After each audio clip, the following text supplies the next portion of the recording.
Hey, Ben, Randy Grandpa's dead. It's just funny after like a minute of silence, just here you go, hey! How's it going? Benny's dead. I know Randy Grandpa is dead. I know he's dead. It's very sad. He died aged 93 in a plane crash trying to unhook a bra with his teeth. It was terrifying. This is our tribute to the fallen actor Sean Connery. we're going to watch quite possibly one of his lesser liked films as a tribute. I mean, if you really wanted to pay tribute to Sean Connery, you could watch Zardos or Entrapment or The League of Extraordinary Gentlemen.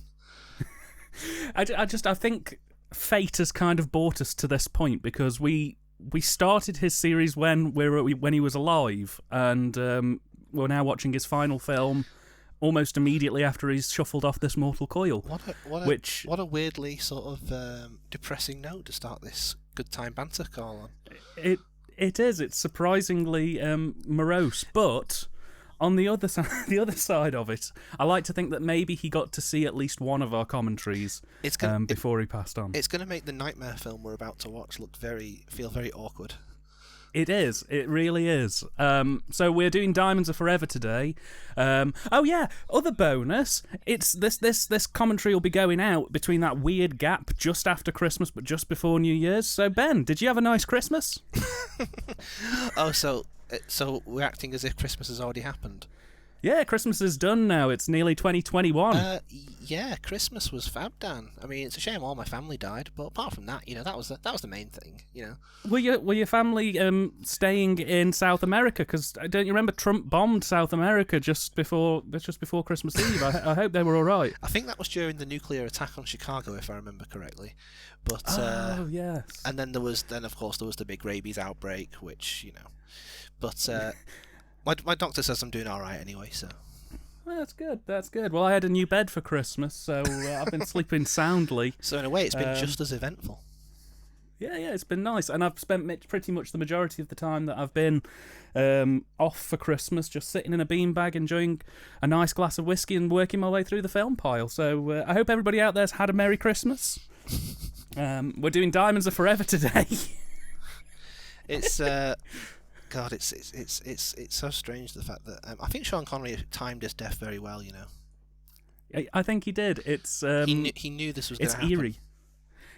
He was sat there, age 93, going, "I'm not watching them do Never Say Never again." Well, that technically was his last Bond film, even though it's not a proper Bond film, so that might have been more fitting. Damn it, Sean. Damn it. We're watching is probably least well-liked, well, probably second. And probably your most liked of his films. Well, we shall find out as we go along, Ben. If I had to guess. So we are currently queued up to a black screen. Ben, I hope you're ready to do the MGM roars, as is the custom on our Bond commentaries. You know what? I'll get my lovely assistant to do the roars. If brilliant. That's okay with her. Yeah. No, you have to roar. When he roars, you roar. Can you do that? Ben's managed to get a PA for today's episode. So bereft he was at the passing of Connery. That's Sandra. She's my cleaner. Giving me very, very disgusting look there. Sandra's going to have some very choice words for you in between the films we're watching today. Sandra, you did agree that you wouldn't give me any evil looks during the recording of this. We'll discuss this later. Ben, to be honest, I'm a little bit disgusted that you've got your cleaner in over Christmas to... Well, times are tough, Oh, day after Boxing Day, you've dragged Sandra away from her happy home in Sleepaway Meadows. What was New Year's Eve? It's the gap between Christmas and New Year's Eve. Everybody's fucked. They're all sitting around eating Toblerone. Well, you don't know what day it is half the time anyway, even when we're not pretending, so can't say that's too much of a difference. Ben likes to support the capitalist endeavour, that's all we're saying. Yes. Viva forever. That's a reference to later. That's a spoiler for what's to come. Yeah, right then. So, and speaking of the capitalist endeavour, we're going to Vegas today. So, we're on the black screen. Good segue. We're on the black screen. We're all queued up, and we're going to hit play in 3, 2, 1, go. Okay. Raw. That's the first raw. Second raw. I hope you're synced up. If not, then tough shit. Oh. Now, this will be the decider, because I realised the other day that depending on which version of this film you've got on your television, the United Artists logo runs to different lengths. Well, that's buggered us up there, isn't it? Yeah. Okay, I'm watching it on the screen. I'm watching it on Cosme, and we appear to be synced up. I think we're like 2 seconds out, but whatever. Nah, it's fine. As long as we're roughly in time, that's the important thing. That's the main thing, isn't it? I mean, you've no doubt sat through this film many a time. It was one of the first ones I think I saw, so yeah, probably. Okay, so we're in Japan. It's a sequel to You Only Live Twice. I'm having a bit of trouble here. I'm not getting any sound. Oh no. Well, I'm watching it mute. Well, you've seen it before anyway. You know this film inside and out. I've seen it, yeah, once before, so I should have a pretty good idea of what's going on. Well, he's looking for Blofeld. That's what's happening here. I'll tell you what I will do. I'll try opening it in Chrome and see if that does anything as well. Technical difficulties, but we're making it work. We're making it work here on the Comedy Dining Experience. It's all good. This is weird. He sounds very sped up there, doesn't he? He does, yeah. It doesn't. But, yeah. My name is Bond. James Bond. And now we're back into violence against women. Oh dear. This is like the only back reference to the previous film. Otherwise, there's no other connection. And look who it is. Oh, brilliant! It's the guy from the Rocky Horror Picture Show. He's back. He was killed in You Only Live Twice, but then he was resurrected and turned evil. Ace. I've got the sound working again. I'm in. Brilliant. This is gonna be great now. I always wanted to get in one of those melted plastic baths. I think you're quite alone there because they look disgusting. They do. They look awful. You still want to get in one? Yeah. Okay. Just It's Ben. That's kind of my thing. Okay. It's just what I do. So here we are in the Batcave. Yeah, I was going to say this has a little bit of the Batman 66 about it. I'm sure it won't be the only time Batman 66 comes up. Oh my God, he's got a wet gun. So the bloke had the gun, which will definitely not work now. Yeah, because it's covered in wet and peanut butter. It's covered in stuff. Yeah, it's got mysterious... What is the strange fluid, out of interest? I'm like... Nutella. Oh. Oh, dear. Nutella is something else. It's a very unpleasant... I think it looks rather edible. You could probably... This is how Clayface was born.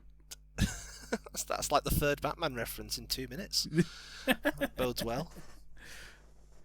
Ah, yes, a super soaker. Fantastic. Only $9.99. It's called Toys R Us. Toys R Us. Right. It's time to get busy with the fizzy. Uh-oh. Scandal.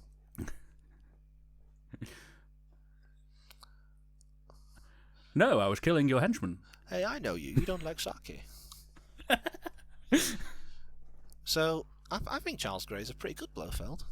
I think he is. And this is another word that's going to recur over the next 2 hours. He's a bit camper than the others. He is, yeah. But yeah, I think he plays evil well. I also like the fact that all the henchmen have lightning bolts on their hats. Well, it's because they're the baddies. Does lightning equal evil? Yes, you found my secret mousetrap. Tom and Jerry supplied the special effects for this film. Uh-oh. Oh. See, this Blofeld tries to get shit done. He does. He's not messing about. He's just not very good at it. This looks like it would have been fun. That was probably chocolate. Oh no, it's a giant creme brulee. Oh no. It's very strange that they don't mention... It's obvious like why he's going after Blofeld, but they don't mention Tracy's name once. I was also going to say the line "Welcome to Hell, Blofeld" is a bit rubbish. It's not really not really a pun though, is it? No. That's more like I think I've forgotten how to speak. Because they're going for that whole he's avenging his wife thing, even though the wife's name isn't mentioned once. Yeah, it's a very odd. I think this whole film struck me as a little bit regressive, I'll be absolutely honest with you. After On a Madge had such really, strong direction and a clear vision and a solid story, this kind of feels like they just went, we won't bother with that, we'll go back. Well, I think it feels to me like that was...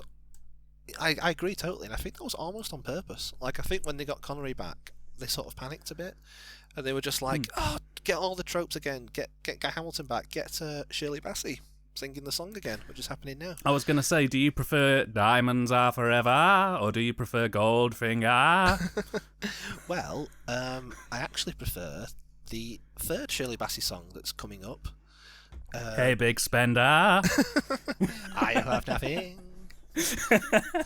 my Delilah. That's one of mine. If you've not watched Rock Profile, go and watch that. It's brilliant. It's really good.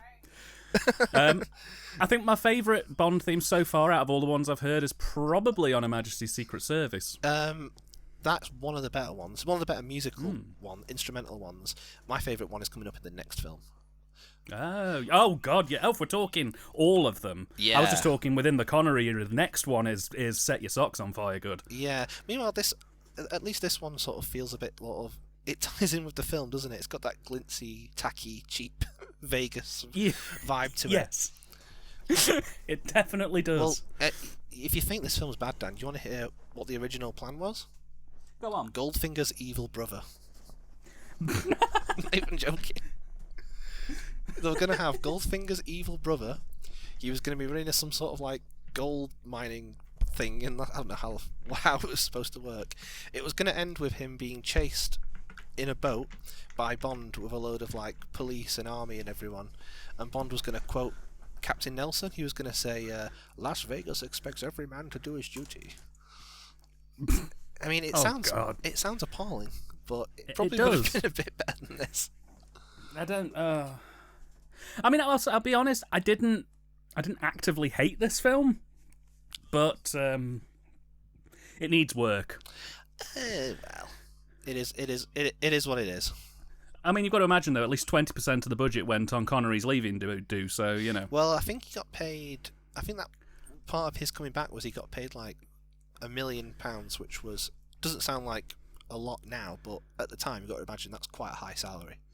Like, £1 million, that wouldn't even cover the Brad Pitt's catering on those films, would it? No.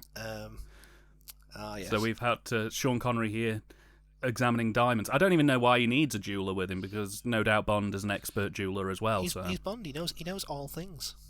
Yeah. He knows that. You see that? That's a diamond. and that points at like a candle on the wall. That's not a diamond. I'm an expert in diamonds, I understand, Bond. Point at M. You're a man. You're not a diamond. And that's a spider. Oh, I was biding my time to get the last spider reference in of the... It won't be the last, I assure you. Even the office looks a bit garish and cheap. It does. It looks a bit drab, I'll be honest with you. It feels like we're in Vegas already. Vegas with very dim lights, though. It's a very dark scene. They should really have lit that better. I think the whole film is just a bit like, oh, this'll do. Yeah. Whatever. Buckle up, ladies and gents. Sherry. And of course, because it's Bond, he can't just drink sherry. He has to tell you why he's better at liking sherry than you. Yeah. Oh, it's not real sherry unless it comes from the sherry vineyard. Fuck off. Go away. You're there in the corner with a can of Red Stripe and no shirt on. Just get it down, yeah. Just do it, lads. Just, it's there to be drank, not to be analysed. For this joyous occasion of it being the final Connery film, I went out just before the recording started, and I picked up a big box of Terry's Chocolate Orange Sensations. Oh, you bastard. I know, I've got milk chocolate, dark chocolate, I've got toffee crunch, I've got exploding candy, I've got all the flavours of the rainbow here, it's great. Was that? Did you buy Terry's Chocolate Orange in tribute to the fact that the Orange Man is getting kicked out of the presidency? You better believe it. Do you remember that? That was great. Well, until he launched the nukes. Oh, do you remember that 4 years ago when this video comes out? Eventually. Now, was he in Doctor Who as well? This dentist. I know that. I know that there's another Doctor Who person coming up later, but his face is really, really familiar. Where do you think you've seen him? Doctor Who. That's where in Doctor Who? That's the thing. Like he's got that very familiar vibe to him, but I think it's Matt Lucas and David Williams. Never mind that. We've got our main baddies, the first gay characters in a Bond film, and as you can see, they handle it very, very sensitively. Yes, they really sort of set the trend for the decade. Oh God. What are their names again? This film does for gay people what Song of the South does to to slaves. Oh God. Now, you see, they kill people by being charming and effete. Which I think is a really nice quality, considering all of the other Bond villains have either been absolute raving crazy people or Blofeld played by Donald Pleasance. It's actually quite interesting, to be fair. It's a bit naff and crap, but it's at least something a bit different. You know, it's like, and they're all right considering that the one of them, I can't remember his name, the bald bloke, was not an actor. He was Shirley Bassey's bass player. Oh wow! So I'm not sure how he ended up in the film. I guess they just liked him. But, darling, it's the only terms of me singing this stupid song. I want my bass player to play the villain. Sean Connery doesn't have the range. That's not a spider you've got in your hand, is it? No, it's a scorpion. My friend used to have a scorpion. Really? Yeah, it wasn't alive.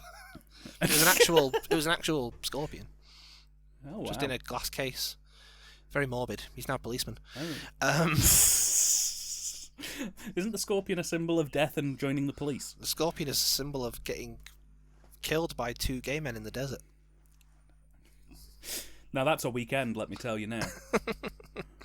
I could watch a whole film of them just wandering around with going. It'd be quite charming in a Beyond the Valley of the Dolls kind of way. I love that the little leitmotif that John Barry gives them. You know, the little that comes up. It's quite nice. Yeah, little fruity flutes going on. The whole film is just them wandering from place to place, killing people and being very, very effete and smug about it. Well, it appears another of our friends has gone to meet their maker. Yes, it does appear so. The helicopter blows up and then another helicopter comes. Same thing happens. Originally, they were going to use the Penthouse Suite by Sid Dale. Just to make it a bit more subtle. Yes. And the characters on screen react to it. This is not happening. It freaks me out. Connery just raises an eyebrow, sort of starts looking around. Where's that music coming from? As they approach, it gradually gets louder. Connery raising an eyebrow would be the most acting he'd do in this film. Yeah, he's distinctly in not arsed mode for this. I think, like, if I remember correctly, there was the big check he took home, and I think the other condition of him coming back was that United Artists had to fund some passion projects of his. Now this is the symbol of the phallus. Phallic symbol. It's like my Scottish accent. It was very good. Really good. Expect more of that later. We've got to get it all out there, Ben, because we've only got Connery for like this outing and possibly one in about 4 years' time. So, well, we'll wait till we get to Tim Dalton when we start doing bad Welsh accents. Brilliant, boyo. Oh no, she's got an evil book. Oh, it's an evil Bible. Wait a minute, that's not an evil book. Or is it? Oh, satire. Yeah, see what we did there? You're so edgy. You're so edgy and crazy. It's because I've got to up my game now, Biden's president. This is Biden's fault. Yeah, this is the thing, you see. When Trump was president, I couldn't be edgy because, it made me look like an alt-right weirdo, but now that it's gone, I can, rip off the tie, so to speak, start saying edgy things. Like Ben, guess what? What? I don't like your mustache. What? I'm ending this commentary right now. The recording's over. Bye. He'll be back. That's a great philosophy, very much, Dan, and not at all confusing. You should continue to live your life that way. I will. And the next time some fascist gets in, I'll tone it down a bit because I don't want to be associated with that roughage of ravage. Is it Peter Franks, the guy who Bond is impersonating? Peter Franks? Yeah, it is. He looks a bit like Roger Moore from far away. It would have been even funnier if it was Roger Moore. Foreshadowing. Yeah, you know. Yeah. Okay. Warning: anybody boarding this train without a correct permit will earn a £25 fine. Oh, that's my doorbell in the background. My cocaine's here. Ah, brilliant. Yeah, I had it timed specially for when the film starts. My drug dealer, crackhead Bob, is a bit late though. I might have to penalise him for that one. Oh look, see, the only crack I've got here is delicious Terry's chocolate orange. There's Moneypenny. She rather suits a airplane. Oh God, what do you call them? Passport control people. Moneypenny, is there anything I can get you when I go abroad? A pinch on the bottom would be nice. And there's Pertwee. Yes. 10 cans of Stella would be ace 007, thank you. He's driving one of his 7 hovercrafts. Macho man. No one want will to understand be... that. I know. Fair enough. That's an in joke. And speaking of cocaine, here we are in Amsterdam. Oh, God. I can't wait to go to one of those hash cafes. It barely works on him though. He's so bored and fed up. He takes a drag. His mouth moves in a slight smile, and that's it. And then he just goes back to looking bored. He turns to camera and breaks the fourth wall. You know, the Beatles weren't actually that bad. But he says it like very calmly. Oh no, they killed Bible lady. Oh no. She can't have been. So where was her God now, eh? Can't be that good. God didn't protect her. I want his hat. That is a very fetching hat. It is, I like it. It's a very 1971 hat. Because like flat caps don't suit me, but one of those ones that's just got a little bit of sag on it. This looks nice. Anyone that's seen the crash helmet that is my hair will know that I can't wear any hat at any time because it just looks ridiculous. Ben's got a mighty mane, and unfortunately I have almost no hair, so... To case. Strange You name. could say, to case is closed. Well, I guess that means I can go home. Credits roll. Might stop in one of those hash cafes on the way back. It just cuts to him sat in a really smoky lounge with No Woman, No Cry playing faintly in the background. He just sits there. Love that song. Yeah, it's great. And here we begin one of the many, many tropes of this film, which is women wearing almost no clothes at all the way through the film. I mean, you say this like it's some sort of detriment or criticism of the film. Well, I mean, all the other Bond films at least had the decency to give the women some reasonable clothing for, like, once they'd done their, bikini bit at the very beginning. Yeah, but you've got to imagine this is like all the tropes are just being pushed up to 11 in this film. I see from your drink selection you don't have any Bordelais 1974 because it hasn't been made yet. Was Jill St. John? Oh my, that's a lot of cocaine. Look at the size of that box. That's huge. That's what I'll need for this for this film. I just had some Christmas stuff left. Oh wait, no, it's not. Christmas has been and gone, hasn't it? Christmas has been gone. I've had some Hanukkah stuff delivered. Oh, brilliant! I didn't know you celebrated Hanukkah. Hanukkah. Please excuse the sounds of ripping paper. That's the heroin being transported.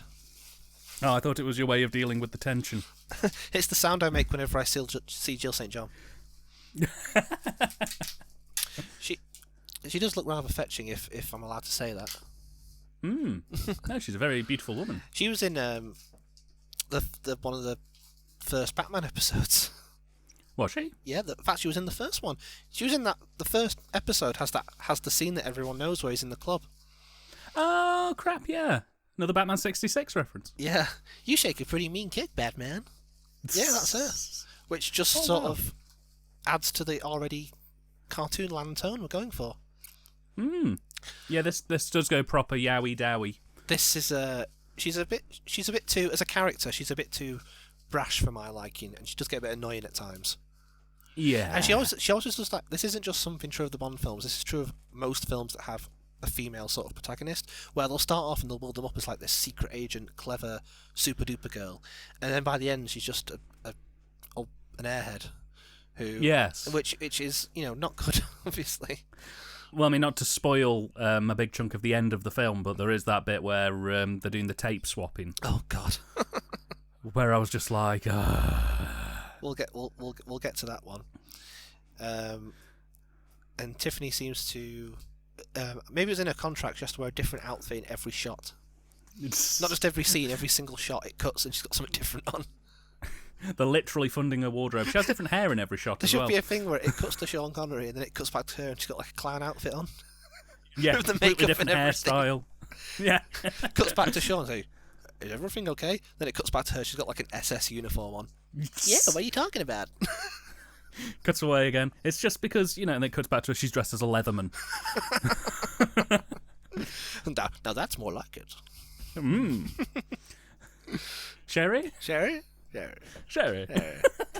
Ah, yes, the latest in advanced technological things. Little bits of plastic. Putting PVA school glue on your fingers and then peeling it off. And there's Q literally phoning in his performance. Wow. 007, I can't be asked to be in Amsterdam with you today for this shoot, so I'm going to do it from my own garage. He turns up later committing massive amounts of wire fraud in Las Vegas. He does, yes. But well, on his downtime, Q actually works at a quick fit. They appear to be building nukes in the background of that scene then. I'm working on the British nuclear program, Bond. It's going great. We're going to kill the Ruskies. It can only end well. Serves them right. And this is what... Oh, bloody hell. I missed that bit. I was watching the film sort of on and off, and I missed that bit. That's stupid. So stupid. He's that shagged out that even when there's no one there, he has to even pretend that, I will say, you're pretty, aren't you? I will say, I do enjoy Sean Connery's crazy foreign man in performance. He was originally lined up to play Mr. Bean. This was a Mr. Bean sequel. It was. It got retooled. So I hear your name is Peter Franks. The ultimate disaster movie. I mean, that's true in a sense. Oh, Teddy, what are you doing? I like the way this little fight scene's shot. It's probably it's very nice. Probably because it's the only time the film actually gets a bit like brutal and action filmy. The direction is quite nice. Like I say, they go back to that kind of generic wide shot fight sequence throughout this film, whereas on Image they tended to do more sort of up close fight scenes, and this is kind of reminiscent of that. The days of experimenting and trying new shit, they're over, boy. Back to the boring old way. Back to the same old. That's a shame. Come on, you've had your fun, kids. Come on, we all had a laugh. Back in the box. We all had a laugh with Australian Man and Telly Savalas and his baldy head, but we had so much fun mocking him for no rhyme or reason. But now it's time to go back to the Jacuzzi Sex Palace. I'm sorry. And it's time to go back to Trump Tower. Joanna. Ooh.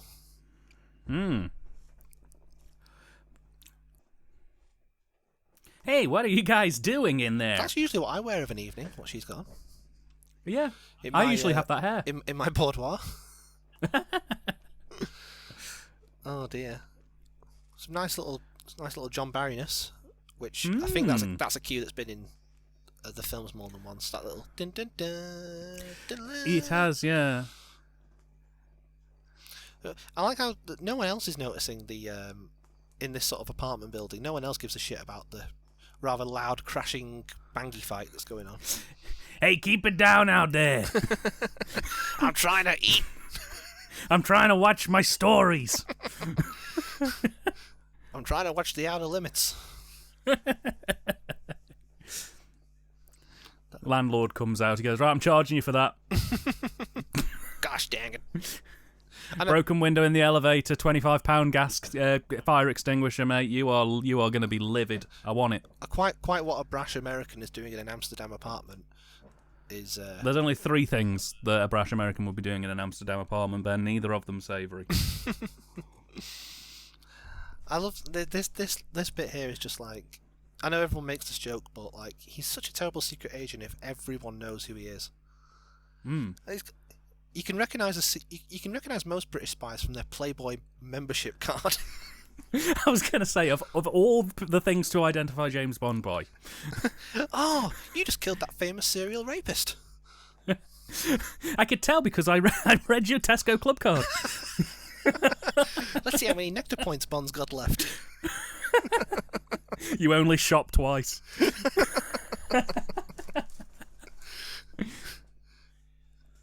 Says here Bond's a member of the Scientologists.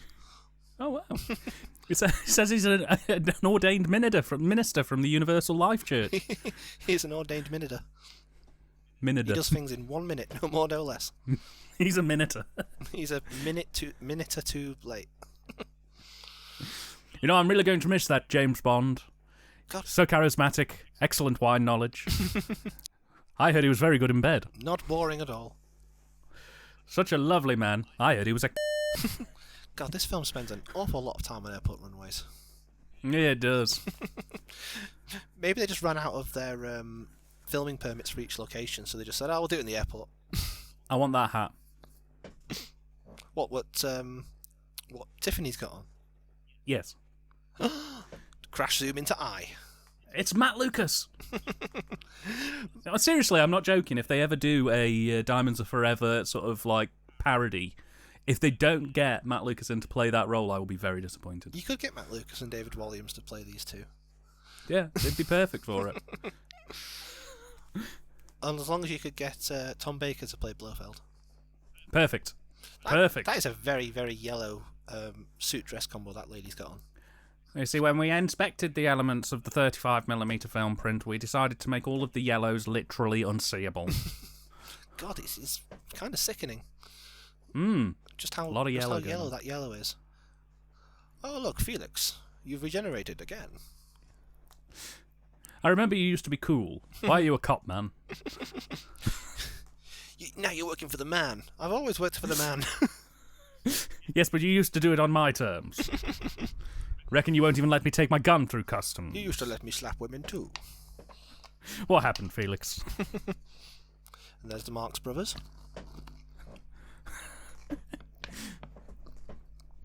We got half a tank of gas, $50,000 worth of diamonds. Sorry about that. Let's do this. Just drinking the Ayahuasca that was delivered just now. Ah, nice. We're going to be nice and loosey-goosey when we get to our 6 p.m. commentary. Rather. But anyway, here's this now. Is this the point now where we can talk about just how American the Americans in this film are? Yeah, they look that right. They're written. This is for our American audience who's probably not watching this because they know what's coming. They're written by British people to be the most American Americans to ever America. Like think Rocky IV level America, and then add about 10 times more America. No, I think Tom Mankiewicz was an American. I think. I'm prepared to be totally wrong on that, but even that doesn't excuse the fact that every American is like, "Hey, gee whiz, Mr. Bond. Jiminy Jillikers, we gotta get you to the nearest Big Mac. I say, goddamn, you goddamn pink bag phony, dip, up." It just turns into jazz after a while. It does. It turns into Shuby Taylor. We could have played the Americans in this little scene. We could have. Hey, Mr. Bond. Hey, Mr. Bond, do you ever have a mother? Where are the diamonds, man? We need to score, man. we need to get the score. You dig? Bond, are you holding out on us, or are you gonna be an asswipe? Gosh, dang it, darn zooks. That's how my bedroom looks right now. That is a very psychedelic church. I'm digging it. It's like Illuminati run it by the looks of it. Oh no, it's Estes Perkle. Even the churches in Las Vegas just if look Bond really. Won't carry you, then horses will. Even the churches look tacky and fake. I know this is literally fake because it's on a set, but you know what I mean. I could honestly 100% believe that there is a church in America that looks like that. I like that little console that says music. I wonder if you can pick the track. That's a good choice. So get your coffin burnt to living in The theme from Zap. Tiny Tim. Yes. I love you. You don't have to keep saying that, Bond. that mission was 2 films ago. I love you. Okay, fine. You've been in Amsterdam too long, Mr. Bond. You know, those Beatles, they really are great. They're fab, as you say. I've got all their albums, all 4 of them. I like that. This is 1971, so this will be a year after they split up. He's only just getting into them now. But hair's a bit too long for my taste. Well, you know, times change. Help, I need somebody, help. He hands him the urn, he starts drinking it. Yeah. I'd say this is a 1967 pile of ashes brewed in the mountains of Bon Ior. Of course, you can't call them ashes unless they're from the original vineyard. Even is that a little mixing thing that even the priest has? Yes. Everyone's getting cut in this film, aren't they? It's great, isn't it? They had to, I suppose, to get through it. Now, Mr. Bond, we have the finest selection of American liqueurs that you can possibly try. Here, have some Budweiser. God. Have you got any Tango? Tango? What kind of cockamamie drink is that? You know when you've been tangoed. So let me get this right. In the Connery era alone, we have offended Liverpudlians, women, the Welsh, the Scottish. The Liverpudlians got their lot in the last film, which wasn't Connery, so, you know.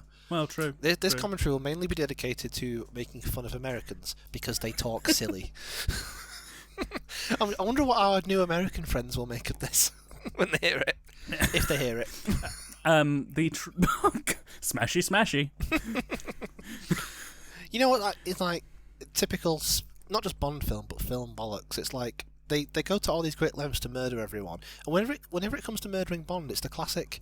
Let's just place him in a situation which he can escape from, and we'll walk away assuming it works. Oh boy, ashes. My favourite. Yeah, our audience is predominantly American. I actually checked my stats today, and I found out the 3 countries that watch our stuff predominantly, especially these commentaries. Do you want to know what 3 countries predominantly watch our stuff? Homina. Our number 1 country is America. Our number 2 country is England. Oh. Our number 3 country is China. Oh, brilliant. How the fuck does that one work? I don't know. Our number 3 most watched audience, and it's not by a small margin either. It's like joint with England is China. We have a big Chinese. I didn't realise China was such big fans of Bloody New Year. China, hello. How is your government allowing you to watch this? Dear Dan and Ben, we've been occupied since the 1970s. I'm writing to you to tell you how much I've enjoyed your funny Western films, particularly the works of Norman J. Warren. Tell me, what is Carling Black Label? Is it as delicious as Dan says? You know what? Bloody New Year would literally be banned in China because they don't like depictions of ghosts. They do. Or the occult. I'm not liking this. I'm a cool character. I love the image of some brave, leftist Chinese student getting his firewall just so he can watch, us talk about Bikini Model Academy. We're technically their protest movement. We are the future, Dan, of Chinese entertainment. Watch this space. They have protests where they've somehow managed to get pictures of our heads and they put them on like 50-foot placards and we should get those photos they have of Chairman Mao's face in Tiananmen Square. Just put us in there instead. Yeah. We'll get some grey Nehru jackets. Yes. And we'll rename the show The Little Red Book. Dan and Ben make great success films commentary. Bond drops that phone in the bath, it short circuits, he dies, end of film. And thus begin, and then it cuts to the Bloody New Year titles. Maybe that's why Sean Connery was bald, All his hair's on his chest. It's ridiculous. Yeah. Excuse me, Q, I'm going to have to leave you. Shady Tree and the Acorns are playing down at the Strip. His jokes are fantastic. We talked over it, but that little line he has when he takes him out the coffin, that's what I was quoting before. The gosh dang, get on those goddamn ding dong Billy Bob, gee whiz diamonds, Pinko lefty silky boys, man, you what? brainless, dickless, hopeless. Oh, Becky's laughing. She hates America too. I just want that on the record.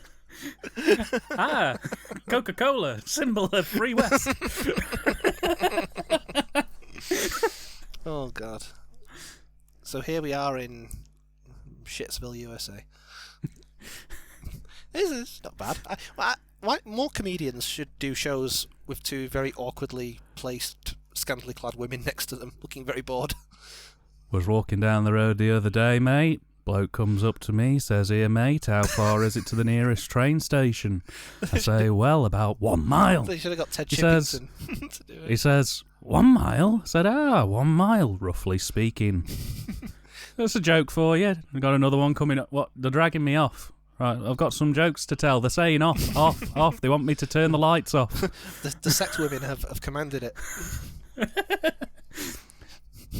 Don't worry, ladies and gents, I'll be back at 1, 2, 3, 4, 5, 6, 7, 8, 9, 11 and 12. 10 o'clock is dance time. 10 o'clock is cocaine time. Hello, we're your assassins. Hello, you beautiful man, you. Come here, give us a hug. Stab. Can I imagine Lee Evans doing something similar with those women next to him? And Yeah. then I said, I don't know. That's my Lee Evans impression. Yeah, that's actually pretty accurate. I like Lee Evans. I only ever remember his parcel force gag. Yes. I like Lee Evans. Mm. If you actually think about his jokes for more than a second, they fall flat. But you know, they're very well performed. And I never liked this white suit. I don't think it suits him. No, not at all. He looks better in black. He does. It's a very fitting colour for him. Yeah. But yeah, white. I'd be worried wearing that suit all day. Yeah, because if you spill stuff on it, then what happens then? Mate, can't even dry cleaning won't 100% fix. Plenty O'Toole's not going to shag you after that. No, not at all. And that is, of course, that brings us to that's Lana Wood, sister of Natalie Wood. Really? Yeah, I think she posed for Playboy in that, which I mean, obviously. She exists in the film to get drowned, mainly. Yeah, basically she turns up, says a load of innuendo whilst wearing a very inappropriate outfit, and then gets chucked into a swimming pool semi-naked. It's not inappropriate for this razzle-dazzle world of show business. Well, yeah. So basically, now, if this film teaches you anything, it's that women are gold diggers, and that all they want is money. Yes. That's what this film teaches. And they will do anything to obtain that. Anything.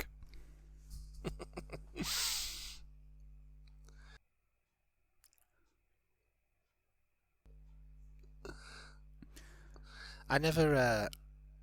Everyone always talks about going to Las Vegas. I never saw the appeal. No, it seems like a very stressful place. It is. This does sound stressful. I'm not the. I don't know. I just don't see the point of gambling. I just think it's pointless. Yeah, I mean, don't get me wrong. Oh god, this is textbook me. Okay. I was literally about to say, don't get me wrong. I like the 2p machines.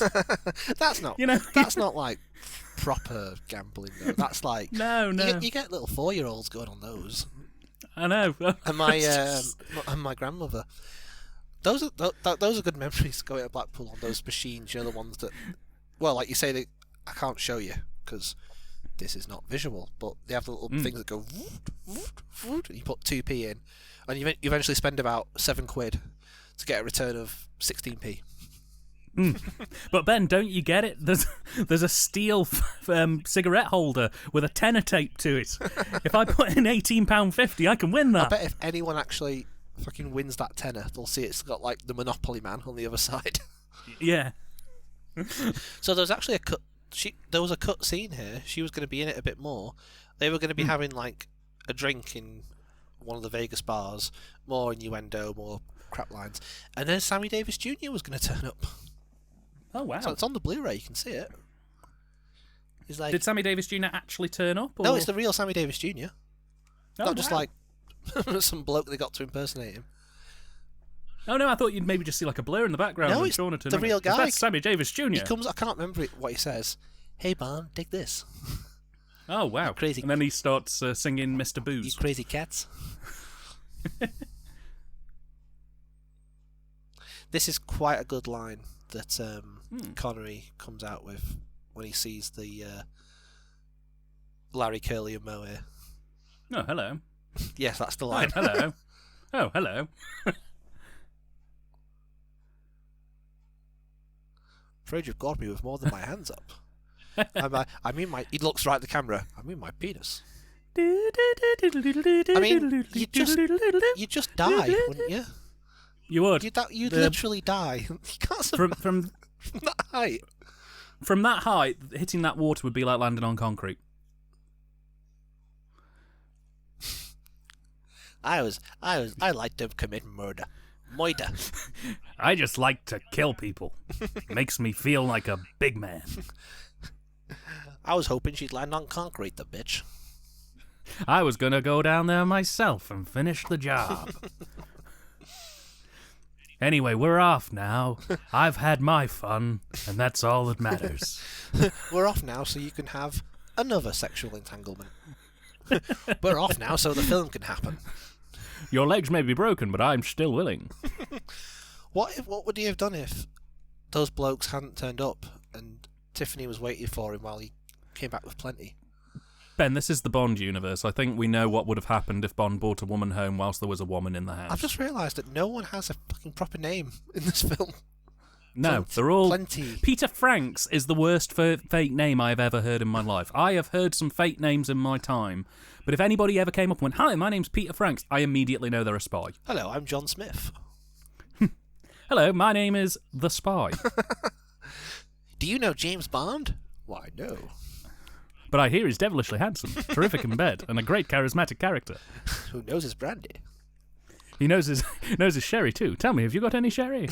Oh, it's not from a proper vineyard. Right, well, I'm off. Allow me to read you the Wikipedia article on sherry. Oh, look, I nearly saw Bond's penis.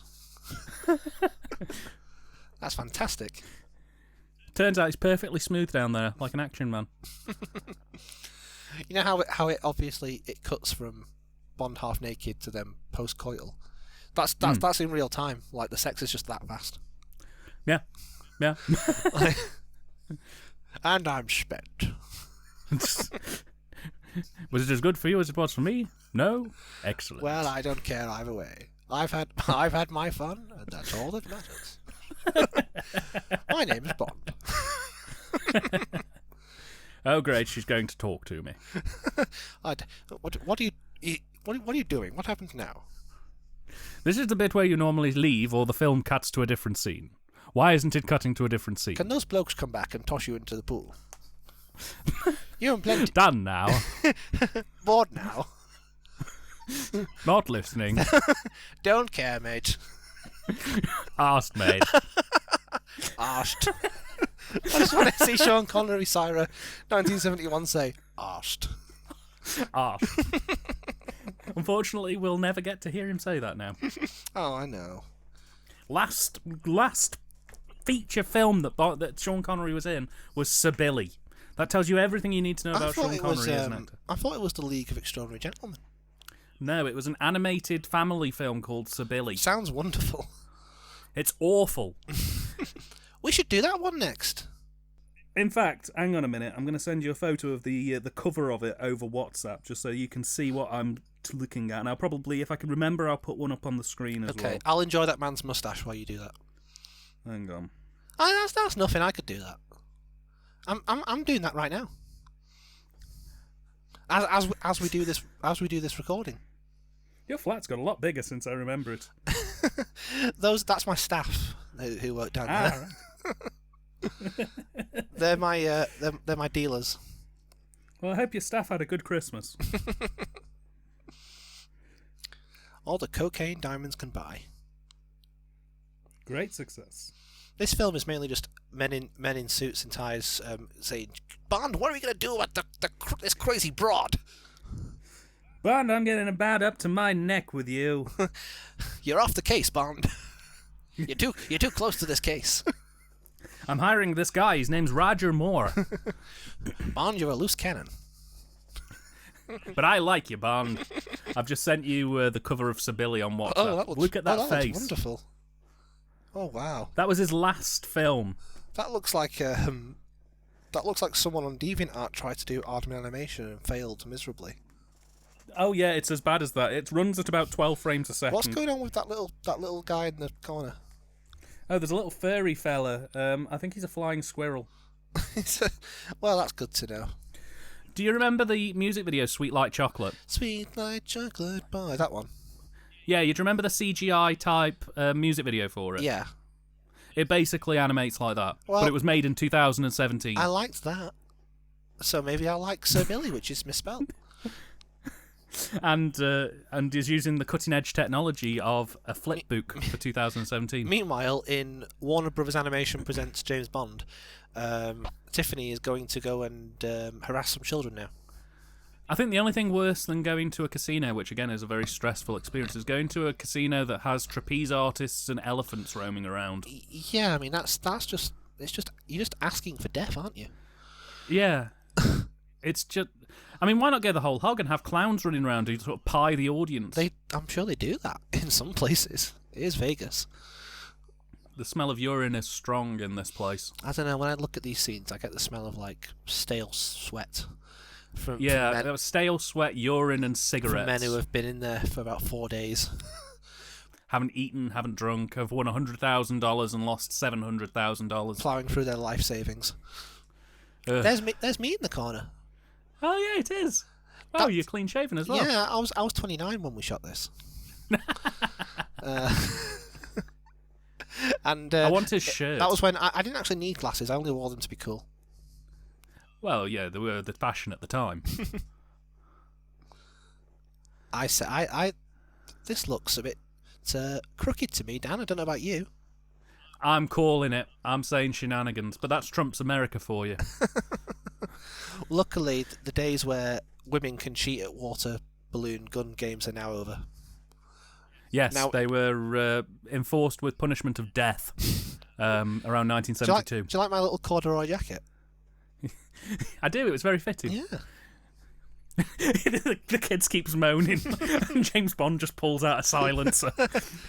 Just slumps over and they drag him away. You little bastard. The rest of the film is just a couple of very sad parents just going, Billy! Where are you, Billy? And there's the new Bond. That elephant nearly trampled that woman. He's okay, so you remember when this series, right, started out as this cold spy thriller? We've now just had a scene where an elephant won a slot machine. How come the BBFC didn't take that to task? Because I thought they were really big on animal cruelty being cut from films. Because, Dan, it was the 70s. Because, Dan, it's James Bond, right? And James Bond is the most British film series around, and the British can't be seen to endorse animal cruelty, so the elephant mustn't be in pain. See, this Bond series is a serious, deep, psychological spy thriller. Now watch this scene where a woman turns into a gorilla. Brilliant. See, it's stuff like this that I actually really like about this film. I mean, I don't really see what this... I mean, the last 10 minutes has just been Tiffany titting about in a casino. Pretty much. I mean, you don't get this in Blackpool, I suppose. No, you know what? I haven't been to Blackpool in 10 years, at least. When was I went to Blackpool? When was last time when we went to Blackpool? Probably about four years ago. Yeah. The last time I went to Blackpool, half of it was still under construction, and it was largely filled with pissheads, druggies, and punks all trying to kick off at each other. So basically, Blackpool at any time of the year, then essentially, yeah, is what you've just described. We decided we weren't going to go again. I think I also was sick at least once, which wasn't a particularly memorable experience. Oh yeah, that was the same time I got chased down the Golden Mile by a bloke who was adamant I take part in his throw a ball at some tin cans game. Was it the same bloke from this film with the water guns? Yes. Hey kid, what are you doing? I was like, I'm all right, I haven't got any money. And he was like, no, mate, well, we'll let you have the first go for free. And I was like, yeah, but I haven't got any money for anything else after that. He's like, oh, come on, mate, it's great. And I was like, no, I'm fine, thank you. And he literally would chase me about half a mile down the Golden Mile before I eventually went, look, just please leave me alone. Christ. Was he dressed as a gorilla? No, he was dressed like a drug addict. It was, oh yes, that famous costume you can buy. You know, Umbro top, trackies with the legs cut off, so it's really just a pair of pants. I want that sign. What hurts? Rent a car. Yeah. for when you branch out from YouTubing and open your car rental business. Yes. See, the only reason I rented the car in the first place was because of the sign. I mean, I could just go home. Fuck this. Yeah, I'm done. I'm not even supposed to be here today. I believe I was saying before about how he wanted United Artists to fund one of his passion projects. I think one of them was Macbeth. Oh yeah, which was interesting to pick. I will say this though for Connery. You know, I said he asked for £1 million. He didn't keep any of it. He donated it all to charity. Oh wow! I think he donated to like the Scottish Trust or the Edinburgh Trust or somewhere like that. Oh wow! Yeah, so fair play. Good on him. Yeah, good on that Bond man. But then again, I suppose at this point, wasn't he like completely done with it? He just got dragged back in because of the money. Yeah, I think they'd already approached Roger Moore by this point because they wanted him, but I think he was it The Saints, the TV show that Roger Moore was in? I think he was still tied to that for like another year, and he couldn't get released from his contract. So this was like a bit of a stopgap, really. Bit more misogyny. They probably there. had to. I know, yeah, it's not very nice, is it? No. They had to go to Connery and like practically beg him and be like, "Please, just do one more." And well, I'll give it one more shot, but I have to be out by 72. I've got Zardos. I've got my underpant costume fitting to attend. They're trying to decide whether to go for rubber or cotton. I've been adamant I want rubber. I demand rubber. 90% of the Zardos budget just went on talcum powder. Only 90? Wow. I will say this though, early 70s America looks like the hip and swinging place to be. I don't know, the Diamonds Are Forever doesn't make Vegas look very attractive to me, and but then again, I'm predisposed to not like Vegas anyway, so maybe I'm just biased. But you know, I think I've said this on one of our other ones, that Bond films are basically like they come up with a location before any script writing gets done. I'd love to have been on those location scouts where it's like, we'll go to Las Vegas for a month. Oh no, it's quote research. Honest. They're getting pissed in Caesar's Palace. Like, so what should Bond do in this film? And they're like, what? What are you talking about? Who's Bond? Hit me. Connery, after the shoot, goes down for lunch and he's just like, I would like beef Wellington, please. So the nice jus and Bordelais 67. We have mac and cheese. And we also have... Oh no, he's gone now. Damn. I'll wait till he comes back. Sorry, I thought you were still in character as the restaurant. Like just the idea of him going mac and cheese and Bond just getting up and leaving. This is quite honestly not acceptable. Coca-Cola. It's the choice of a new generation. Ah, brilliant. No, that's Pepsi. Yes. I can say any slogan I want. You know when you've been Coca-Cola'd. Beans means Coca-Cola. Where in the world? Coca-Cola world. Pepsi. It's great. I just can't help it. It's one of those nights. Pepsi. Pepsi. Now, why, Ambassador, you spoil us. Syrupafig. Now, am I going to say it or are you? Go on. When he gets out, him in the van, nothing in the world can stop him now, except an American in a car. Yeah, if you remember, because as regular long-time listeners will know that we always pre-screen the films before we record them, just so that we have a bloody clue what we're actually talking about. I've never seen this film before. This is my first time. Yes. I don't know what's going on. Who's James Bond? Now, Ben, you're a pretty big Bond head, so you should know. Go on. You should know well that when we did the pre-screener for this, when Professor Zaroff turned up, and that is his name in this film. Yeah, it can't be called anything else, can it? It doesn't matter what his actual name is. He's Zaroff, and that's it.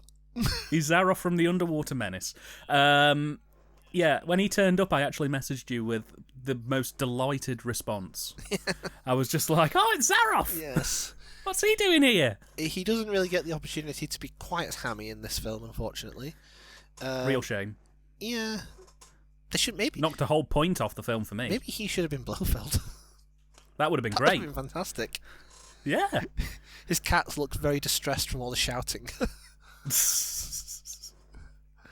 I will build a space laser over Las Vegas. It'll be great. Bond, your days are through. See, if Patrick Troughton was on this case, he wouldn't have just shagged Jill St. John. He'd have shagged everyone. He'd have shagged Q. Been done. Yeah. We all technically have 2% Patrick Troughton's DNA. Like Genghis Khan. like Genghis Khan. Genghis Troughton. Oh, dear me. Now, this is the exciting bit where Zaroff gets out of his... I was just going to say, I'm really digging the fact they've gone for the Sin City vibe of making everything black and white apart from a couple of little bits of colour. I think they just forgot to turn the lights on that day. They were too hungover. The walking down the corridor scene. My two favourite words. Restricted area. Something exciting and sexy is behind that door. I've got to get in. As soon as he gets the doors open. Bored now, I've got to get out. What? What are you giggling at?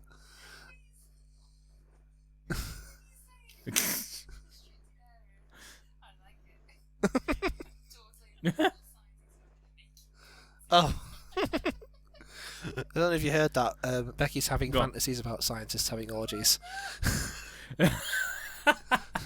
I knew it! I knew beneath that glowing sun demeanour there was filth. That is a breach of GDPR, what that bloke has just done. He has, yes. You don't... So tell me, what exactly is happening in billing these days? So we've got billing, accounts, evil, death space laser, and health and safety. Tell me more about health and safety. Like, did you see what happened? Like, he basically was just like, I forgot my pass. Okay, here you go, person I've never met before. Take mine. Yeah. Can you imagine? Finally, with the green fluffy thing, I will control the world. That's how good Bond's spying is. He just asks people for stuff. Excuse me, are you evil? Yes. I mean, no. Look, I've got a white coat on. I belong here, obviously. Okay, generic scientist who looks a bit like James Bond. Say, you look like that fella from Darby O'Gill and the Little People. See, this could have been the perfect opportunity for him to bellow in Sean Connery's face. But he didn't. No. And I'm very disappointed. And his hair is doing something very interesting at the back. Can I also say that this is the crappiest looking satellite I've ever seen? It doesn't look like anything. It just looks like they took a bunch of metal and just sort of suspended it on wire. I mean, that's basically what a satellite is, isn't it? I know, but you know what?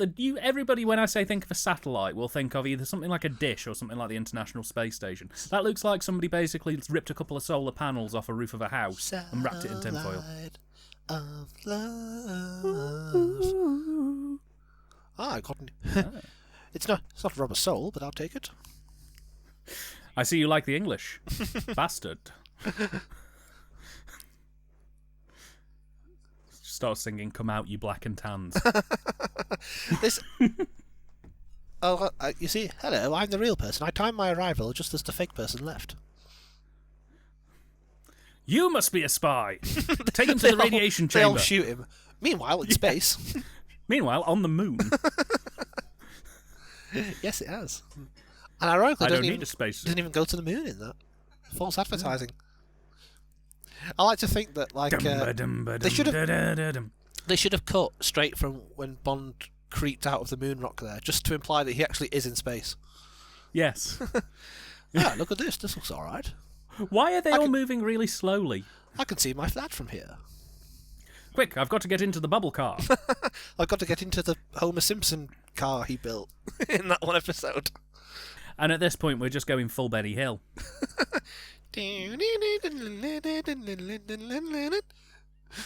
Look, scantily clad women just run out of the moon for no reason. Do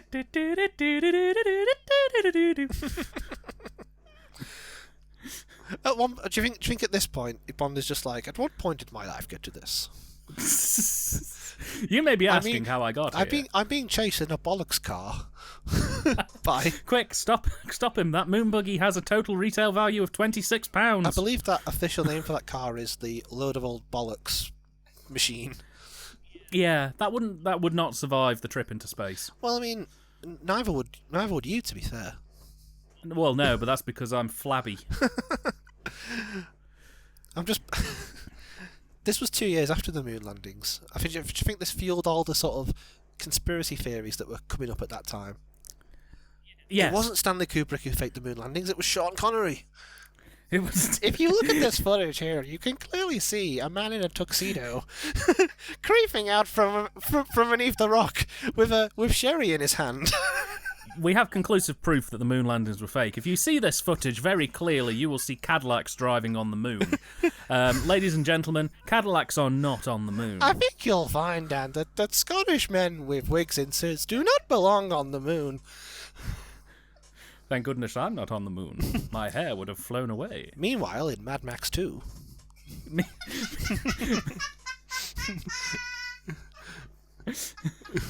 That's my neighbour. She's she listens to our conversations all the time. It's Mad Max 2 Electric Boogaloo.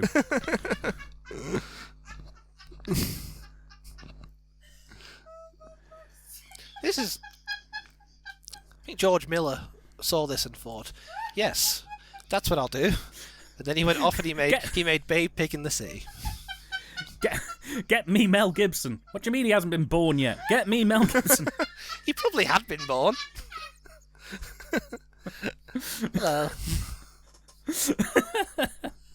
Then get me his non-union Spanish alternative. We have a sitcom laugh track today. We do. It's great. We should do this all the time.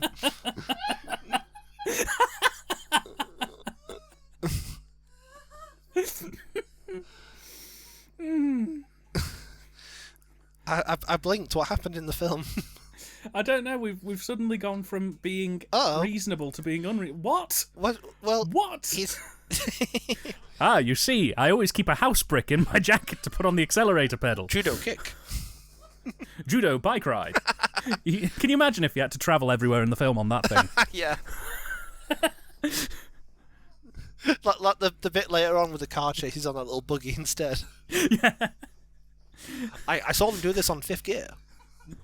There's a big pile of boxes in the middle of the road. No time to explain. Get in the car, drive as quickly as you can, and head to the border. It's okay. I'll use my brick. Oh no, I left it in the bollocks car.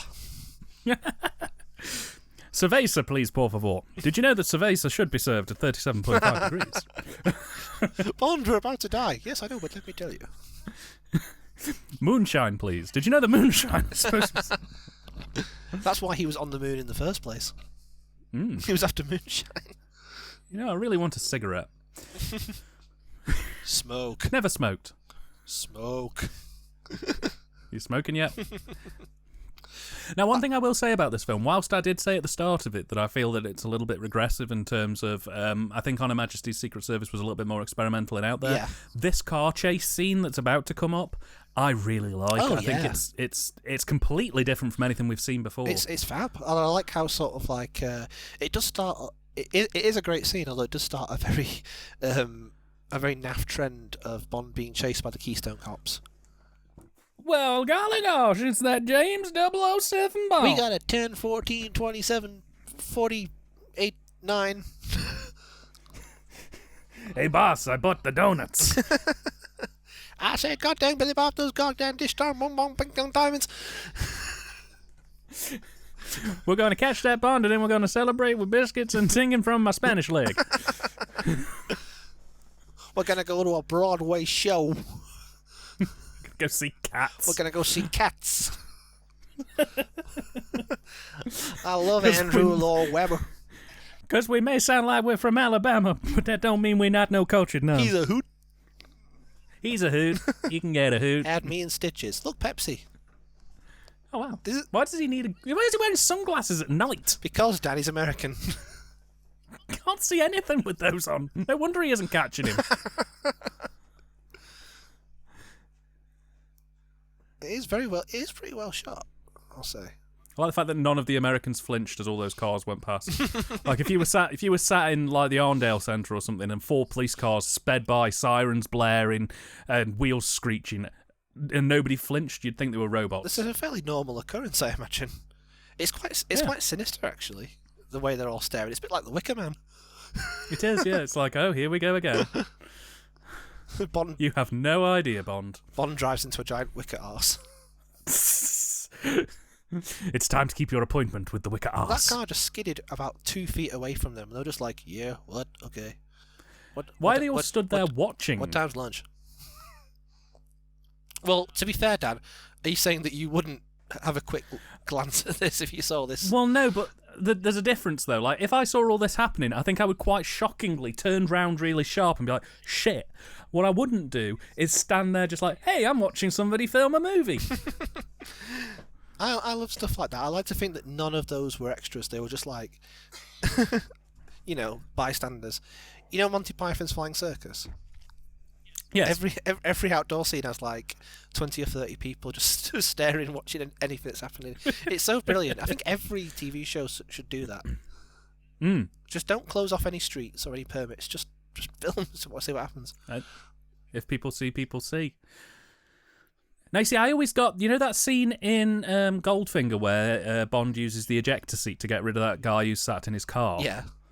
I always get that scene mistaken, and I think it happens in this film. And I was very shocked when it didn't happen here again. No, he doesn't have a magic car in this film.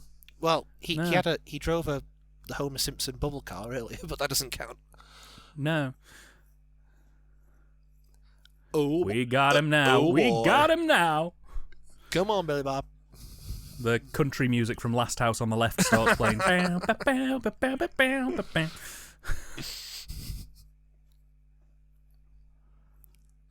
Oh no! He's going to... I wish I could read. Look at that! Wait.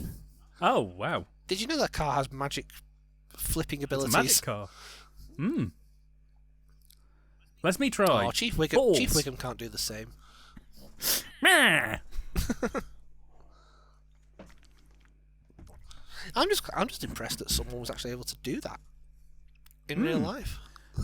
It's very impressive. They would have had to have done a shit ton of work on the underside of the car to make sure it was weighted and structured properly. Yeah, I think I read that. Or someone, it's probably one of the extras. I think that they had to weigh down like the left side of the car, so that it was designed in such a way that it didn't just like flip over and kill everyone on board. Meanwhile, in Atlantis, have you ever been underwater before? God, he goes to the moon. He goes to Atlantis. He goes to Mad Max. This film's got it all. This film's got it more. So much more. Roger Moore. Coming soon. I can't tell you how happy I am we're getting onto the Moore era. Coming soon. Bond in a minute. Did you get it? Like ejaculation. That thing, I really want that thing to break. Yeah. I have a perverse desire to just... It's all right, Tiffany. This is kind of my thing. Oh, well, hello there. I've just had it away on a fish tank. What have you done today? They wouldn't let him do that in like a pet store or like, He's just in Pets for You. What have we told you? Get off there. I told you this is my thing. No. Oh, hello there.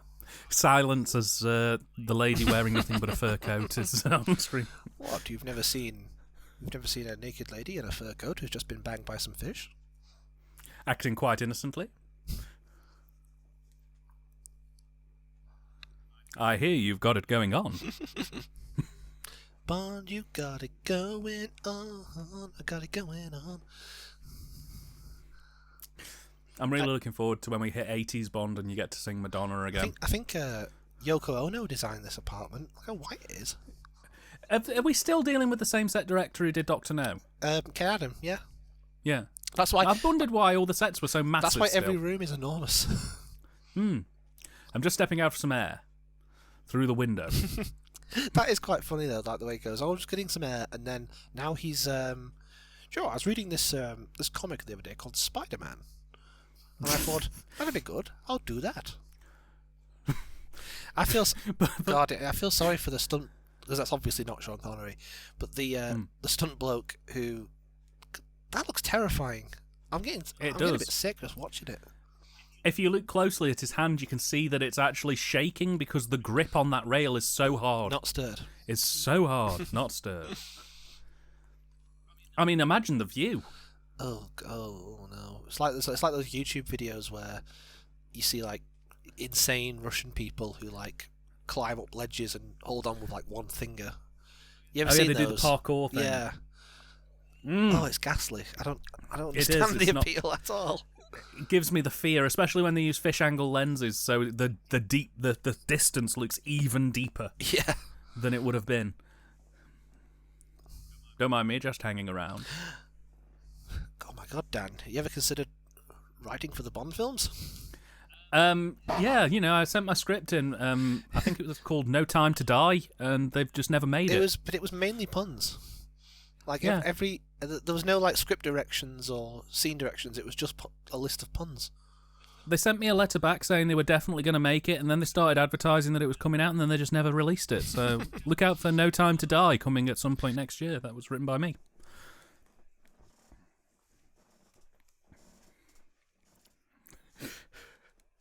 Dear Dan and Ben, whilst the communist junta slowly destroy our capital, our living lives and ways, I find solace in watching your commentary for Diamonds Are Forever. One day I hope that there will be a McDonald's on every street corner. This is just... He swings out and the concrete snaps off. Oh. As he's falling to his death, it's not even a scream, it's just, oh dear. Oh, this was a terrible vacation. This is like Batman now. I keep expecting like Joan Crawford to open the window or something. Yeah. Sorry, madam, please go back to bed. What are you up to, you crazy swinger? I'm trying to watch my stories here. That is not a real rooftop. Holy ludicrous, Robin. Batman even? Shit. Diamonds are forever, Batman. Perhaps the diamonds were the real enemy, Robin.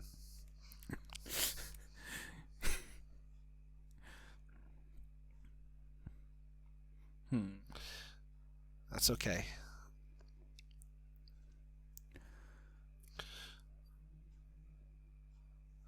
Now, obviously, Ben and Dan go silent for the bit where Bond goes on the loo. Oh, yes. That's not very... Hang on, that's not... Is that a toilet? It's got toilet roll. Yeah, I think it is. But it's got toilet roll. But why is... You see, when I was designing my casino, I wanted the bathroom to have a gothic feel. It just plays Wagner while you take a shit. Yes. It's to help ease the passage.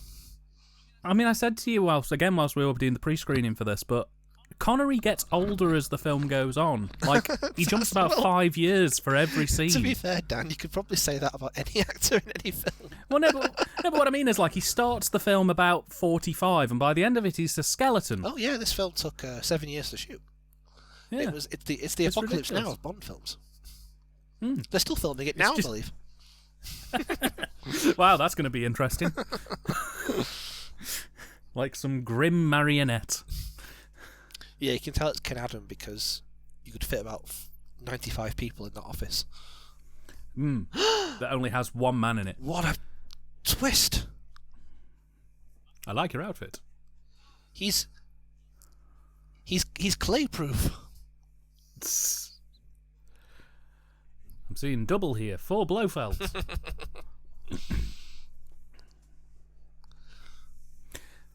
I said this to you again in the pre-screen. Do you reckon Blofeld has like multiple lookalikes for every incarnation of him?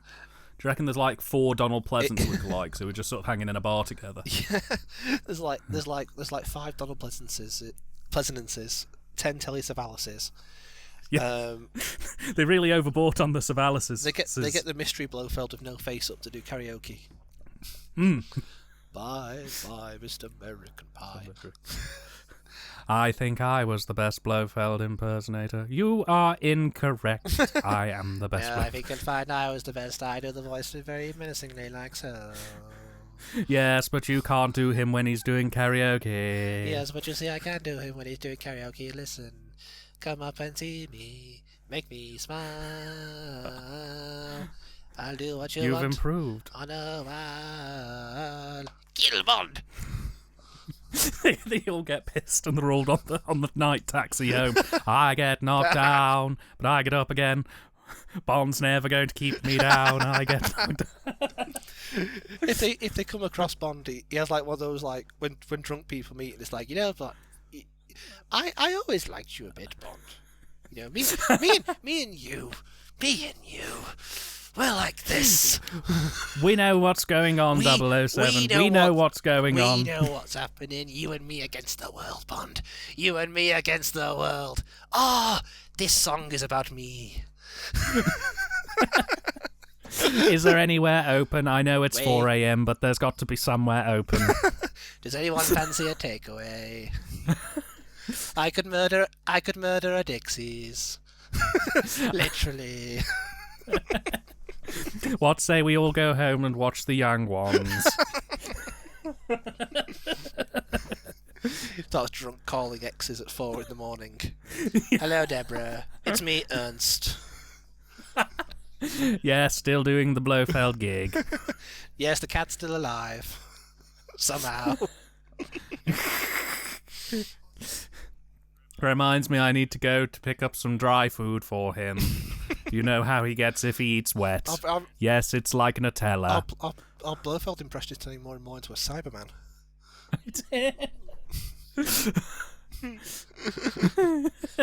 Missing the night away. I drink some whiskey drink. I drink some cider drink. I drink some vodka drink. I drink a sherry drink. Sherry, well. You see... Chumbawamba was a post-punk band formed in 1978. You know, I don't really like the main Blofeld, but his impersonators are a great bunch of lads. Well, I mean, considering that there's only one Blofeld, he just gets willing suicide victims to play his doubles. So they probably are alright. Hmm. It also means you could literally just have Blofeld turn up in the series forever. Because you could just have a cop-out. Oh, no, it was a double. Double, sorted, mate. Yeah, as they go through the phone book, they get to the ones who don't really look like Blofeld, but are good for a distance. Yeah. I know this is a common joke made about villain henchmen, but what would the job listing be like for that role? Wanted, man to die in place of supervillain. Wanted, henchman, must be stylish, good-looking. Bald head, brackets optional. Scar mandatory. Must like karaoke. 4 weeks annual holiday. Dental plan. Lisa needs braces. Floor. Take him to floor. Floor. Welcome to floor Mr. Bond. Housing will be provided, though salary will be garnished as a result. Where do you see yourself in 5 years? Being you. I like your confidence, you're hired. Oh, dear me. You're watching Diamonds Are Forever on the Comedy Dining Experience. Meanwhile, in another Batman episode... Yeah. Henchmen build me a tunnel. He's not even played by Donald Pleasance in this film. Oh well. Henchman, build me a It is Batman, look at that! Dun, dun, dun, dun, dun, dun, dun, dun, dun, dun. They literally came out of a secret Dun, dun, dun, cave. I hope that cactus gets watered. Wanted, someone to water cactus. Must be clean bill of health, preferably look like me, photo attached. Safety not guaranteed. I have only done this once before. May have to deal with irate Scotch man.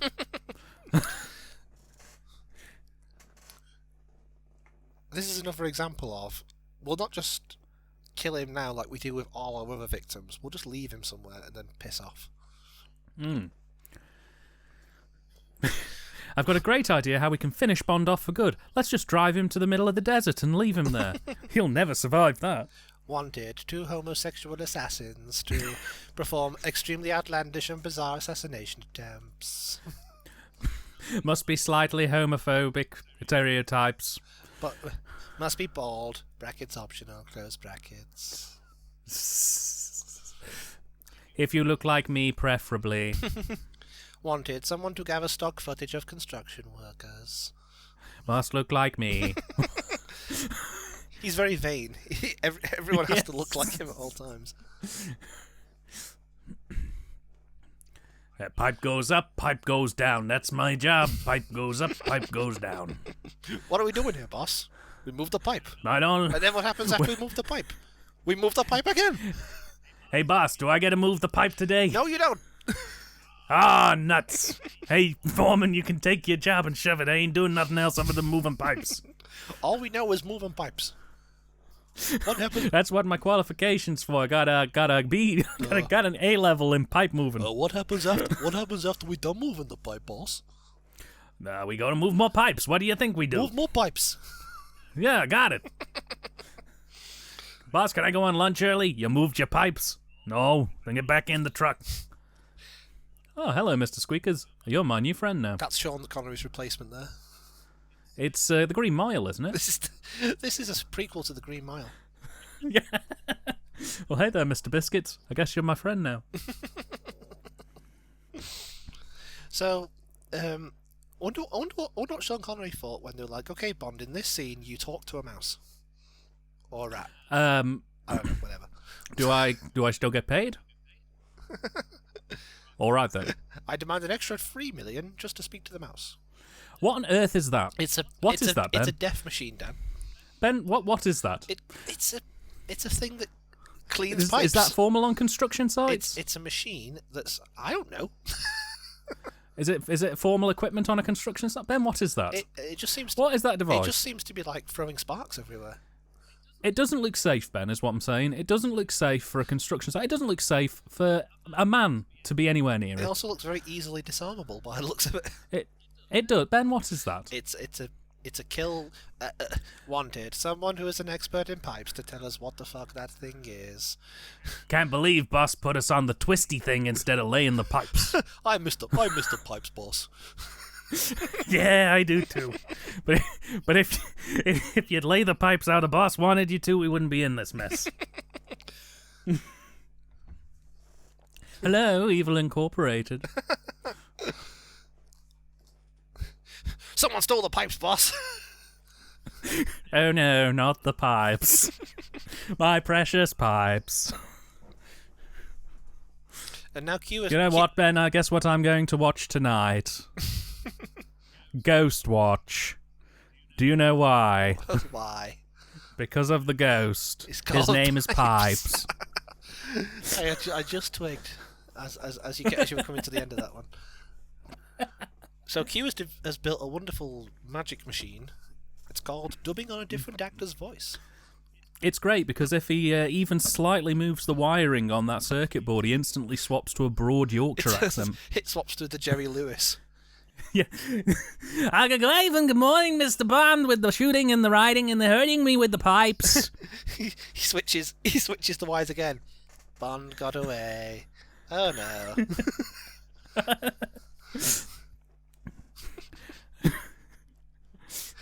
Oh no, it's stuck on Chris Walken.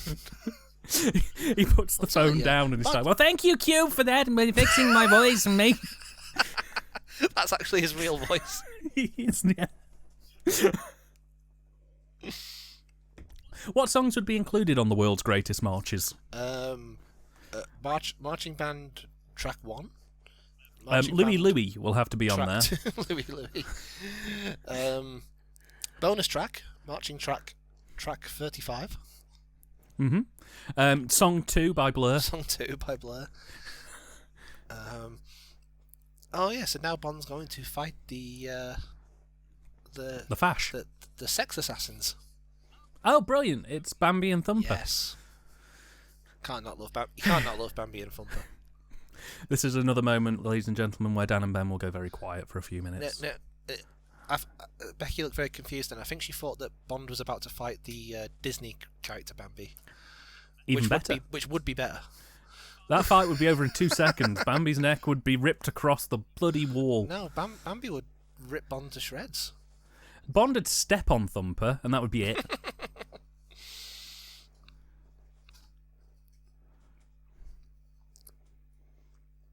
Well, I like the house, but where's the drink selection?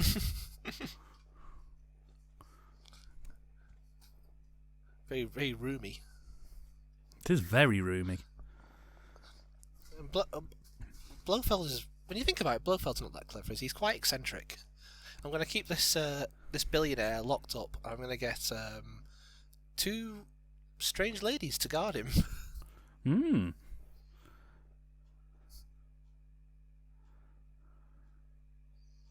Why? Well, I can think of a few things. Well, you're a woman, so I assume we'll be having sex now, right? This will be beautiful. Yes, I do actually. Do you know how to do taxes? I'm in a bit of a trouble with the IRS. I say this, they want to cut my balls off. The IRS want to cut his balls off? Yes. Well, I owe them a phenomenal amount of money. Is that what happens when you can't afford to pay back your taxes? Yeah, once you get past a certain level, they inflict what is known as the ghoulie tax. We'll take from you what is ours. I want my pound of flesh. Now, see, I have to say, this is the one thing with this scene is, it's great. I imagine you like it because Bond mainly gets hurt a lot.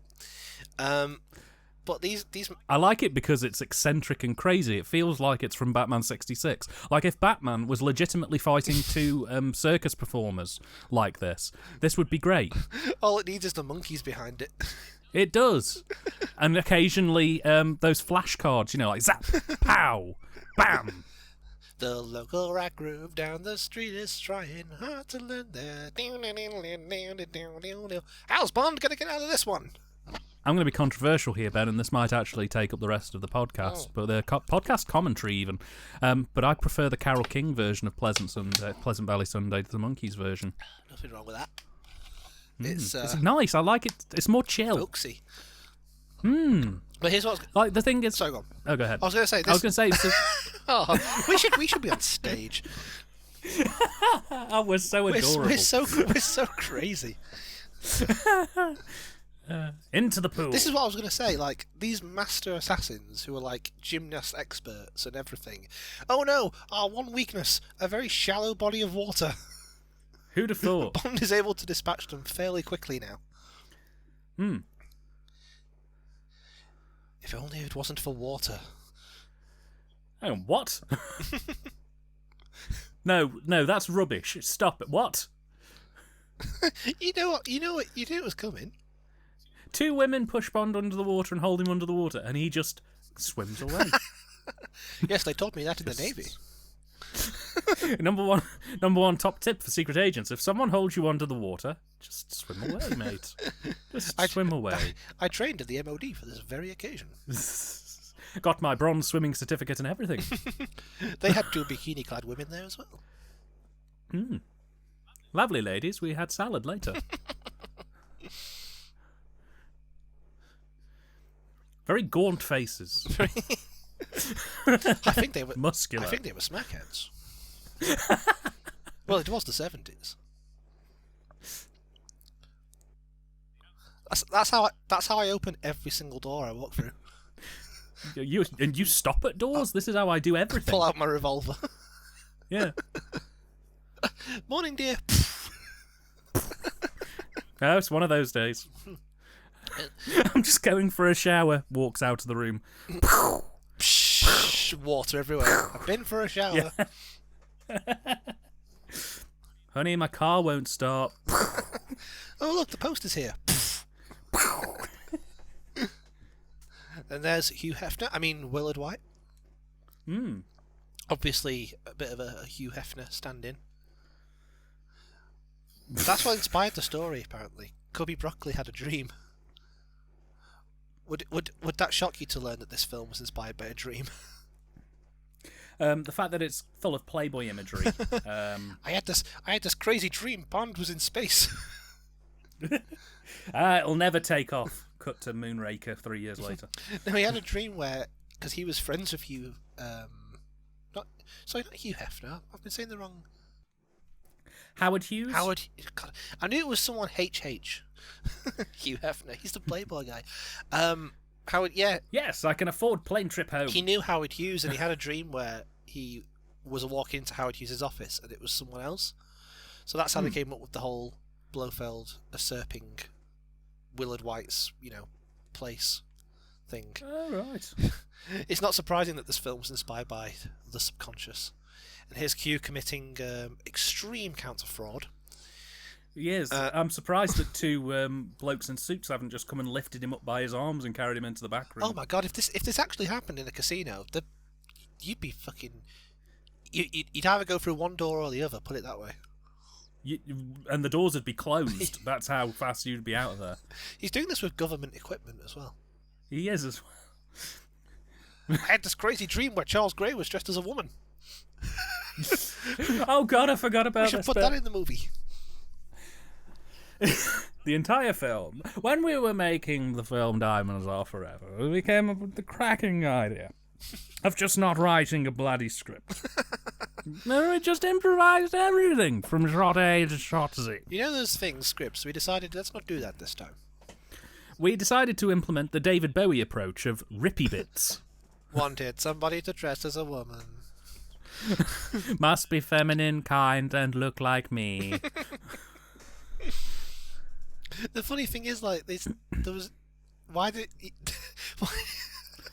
Why did he didn't need to do this. That's what I was going to say. Why did Blofeld have to do it himself? He didn't even have to do it full stop. I mean, he's got like 4 different faces, and they don't really know what he looks like now, apart from James Bond's description. Maybe that was his Jodie Whittaker regeneration form. I don't know. I just felt it was going that way. I had a couple of sherries. One thing led to another. You know what it's like. Well, no, Blofeld, I don't. You know what it's like when you're out with the lads. Sometimes it's hard to be a woman. It was banter, mate. It was pure banter. Professor Zaroff owes me 20 quid. He was like, "You'll never do it, Blofeld. You'll never do it." And I said, "Zaroff, I'm your man." I said, "Zaroff, keep your voice down, please. We are inside." Inside voice, please. Okay, every Bond film needs to have a counter that's counting up or down to something. And we also need one of the... It wouldn't be a Bond film about blokes in glasses behind counters. Well, sir, the counter is up 10. Is that good or bad? It's up 10. Is there any other news? Yes, the machine that goes boo is going boo. Oh no, someone pressed the disengage rocket button. Who's trying to connect to the internet porn again? It was 1971, so that'd take about 2 hours. Yeah. Sorry, it was me. I was getting bored in here. I was watching funnyvideos. I was watching newgrounds.com. Have you ever been on Ebaum's World? My favourite meme is the milk and cereal video. We have to stop, otherwise the rest of the thing will just be us quoting 2003 memes. Every Bond film needs at least this one bit where someone is like, "Shut it down, man! We can't shut it down." He's familiar as well. The guy on the left on the blue shirt. It's not quite 2001. The miniature work in this film. No, I've seen better effects in mid '60s Doctor Who. That's saying something. This is a little exposition-y bit. Remember when this film started out being about diamond smuggling? Now Yes. It's got a death laser in it. Brilliant. I can see how it got there. Because that's what would power a death laser. Diamonds? Do you reckon that when Trump launched Space Force, this was the film he'd watched? He tried to ring up Sean Connery. I really liked that documentary you made. It was fantastic. This was a brilliant movie. Great idea. Lasers in space. I love it. Lasers in space, brill. And that... Can't have missiles on Earth if you blow them up from space. Well, to be fair, it wasn't... that wasn't exactly Trump's idea, was it? Like most other things in his life, No. He stole it from Ronald Reagan. He did. But you got to bear in mind, Reagan had very severe dementia, so... And Trump doesn't? Trump's just a... I'm going to put a bleep there anyway, just so that if you act surprised and shocked, like I said something really awful. Okay, so you didn't actually say anything, but you're just going to pretend that you're edgy and cool. Yes. That's good. See, Told you, Ben. Biden president now. I get to be edgy he's again. He's defeating submarines using the power of really bad optical effects. Did you see that? Wow, that's terrible. That was worse than the bloody volcano at the end of Young Lives Twice. It was giving him running, certainly. It literally just went on Shutterstock.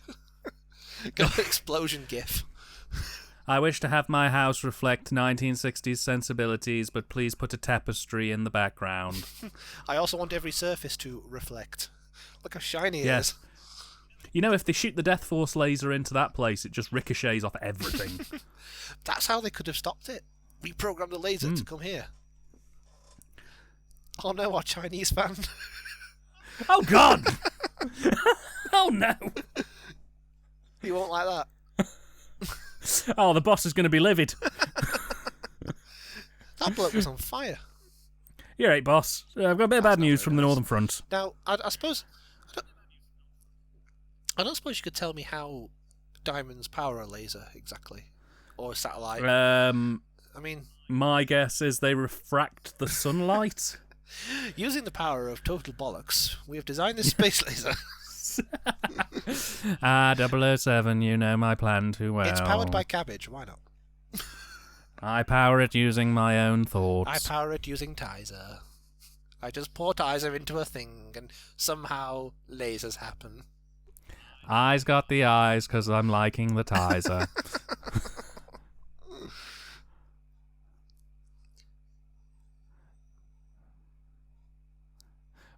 I'm not too keen on Bond's sort of jacket here. It looks a bit, I don't know. Bah! Let's be honest, Bond. He ain't going to Alaska. That's the best line in the whole film. That Bah! Baja. Hey, Willard White, what noise does a sheep make? Bah!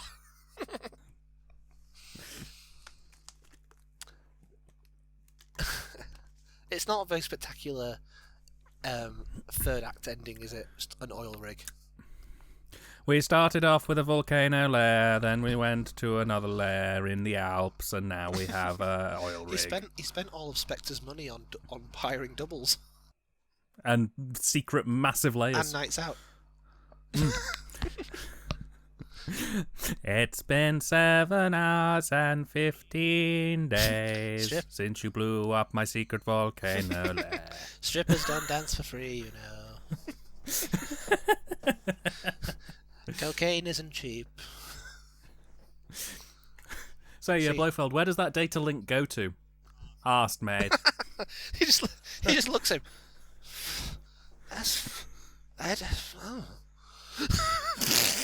just somewhere, mate.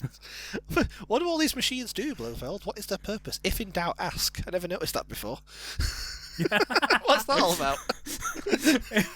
The thing is, when they do ask, he just goes, I'm just But like, the sign that's like says- the equivalent of those, you don't have to be crazy to work here. But it helps. But Blofeld, the sign says, if in doubt, ask. I said, Blofeld would have had to have decided to put that up. Mm. I'm just picturing those motivational posters where it's like an image with a black background around it. It's just a cat hanging onto a washing line with the caption "hang in there." Blofeld just walks past it every day and does a little smile. You keep going, little buddy. You get me through the night.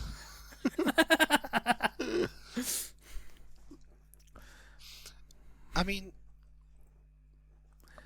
there's for a spy, he doesn't exactly have to know subtle ways of, getting into the villain's lair. Problem is, there isn't a toilet in that space pod he's just crash landed down in. It just in. looks stupid. It does. It looks really bad. I'm just picturing Sean Connery just going la la la, crawling along in that thing. He just mentioned Acme. Looney Tunes is canon in this film. Sorted. Morning, lads. I've just drank an entire bottle of Grant's before we got in here. Let's party.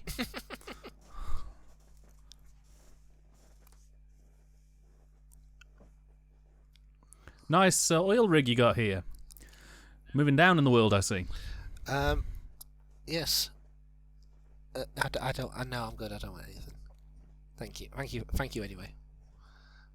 You're very welcome. My staff is getting some heroin in. Oh, brilliant. Can you ask whether they can embed it in some Chunky Monkey ice cream? I think that must be what that stuff was at the beginning that we didn't know was. Oh, Chunky Monkey ice cream. Brilliant. It makes sense. I love Chunky Monkey ice cream. It's my favourite. Just the sight of her just sunbathing in the middle of an oil rig with men in suits. It's just. Well, they might be evil, but at least they're letting me top up my tan. It's like Blofeld and Bond just have a look where Blofeld's just like, yes, I know this is a bit down market compared to previous efforts. So you don't like my new mixtape? I worked really hard on it.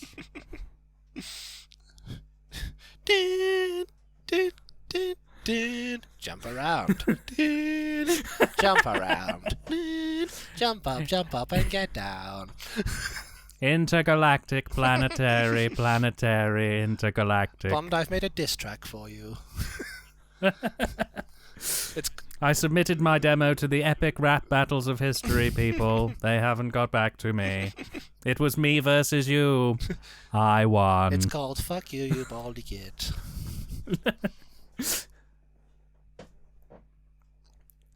I hope you're enjoying our fitting tribute to Sean Connery, who we've probably not really spoken about. It's what you would have wanted. Oh yeah, you would have wanted to have been ignored. I say this because he didn't like it. I say this in complete security that is the case. Hmm. See, Blofeld's very retro, going for cassettes and tapes. Bond, I've got the most advanced computer in the world set on my desk. It's called a Commodore 64. You madman! It has an entire 3 megabytes of memory. Can store up to 7 songs. 6 of which are of my own composition. You can go onto the World Wide Web, the information superhighway. Look, it even has ladies on it. Have you ever been on You're the Man Now, Dog? That will be Sean Connery's legacy. You're the man now, dog. Yes. Blofeld, what do all these machines do? What do all these tape reels and machines and wires do? Mate, you're like the 7th person to ask me this. I keep telling you, I don't know. But the sign said, if in doubt, ask. I said, Next question. What was that? Ask. He goes, he tries to come up with an answer. Well, it goes into this and it goes up there and... Sorry, I didn't catch that. I said it goes... Oh, I'm glad she's put some more clothes on. Like I say, she just cuts outfits every time. Cuts back to her again. She's dressed as Jimmy Savile. Waterloo, mistake, and you won the war. Side B. Side B.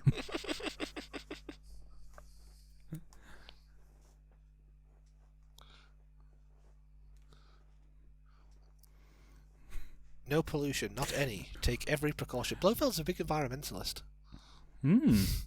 Before I go, just a quick question. Could you get Jet Set Willy on this thing? I see you've got Mother Free. That's excellent. Japanese import. Nice. I played that with Tiger in the Jacuzzi Sex Palace. You know I can read fluent Japanese, so I won't have a problem playing this import.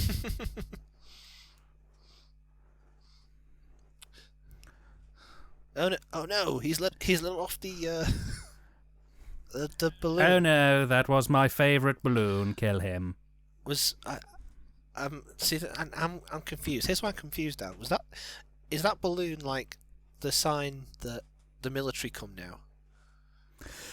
It's like sending up a distress flare. So he's released that so that if he has the power to, if he has a whole army at his disposal, why didn't he just start with those?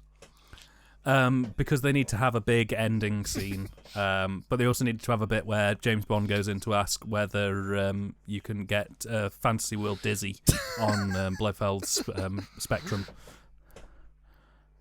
Does this thing have Phantasy Star Online? Used to love that shit. It's great. Oh, you've got RuneScape. Brilliant. His handle is Linkin Park 123. Ah, man of taste, I see. I'm MCR for life 4569. Oh, I've got Becky, I'm going to tell a story about you now. Oh, yes. When, because in Manchester, they have, like, the words MCR everywhere. So, like, there's a I think you can see what's coming. Yeah. They had like, so it's like MCR for life, I heart MCR, MCR's my home, etc., etc. Mickey said, "Why is there so many My Chemical Romance signs everywhere?" Oh, bless. It's cute, Becky. It'll endear you to people. It's endearing. It's okay. It's okay. Well, if you contact Dan afterwards, he'll cut all this out. Yeah. Dan, don't cut any of this out. This. I never cut anything out. this all stays. Yeah. See, this is what I mean. Like every film could just end with. In fact, why should every film end with this? It could just start with it. The last 3 Bond films have ended like this. And it's not won't be the last time you see this. No. Like he just goes into M's office. Bond, we believe Blofeld is in Peru. He's smuggling large amounts of drugs, and he just presses a button. The army comes in. He doesn't even say anything. He just looks at M. Right, Dan, mate. Okay, well, here's your next assignment. A drug cartel in Mexico is. They're all dead. Okay. An evil scientist in the North Pole. It's. Will you be needing me? I have sherry to drink.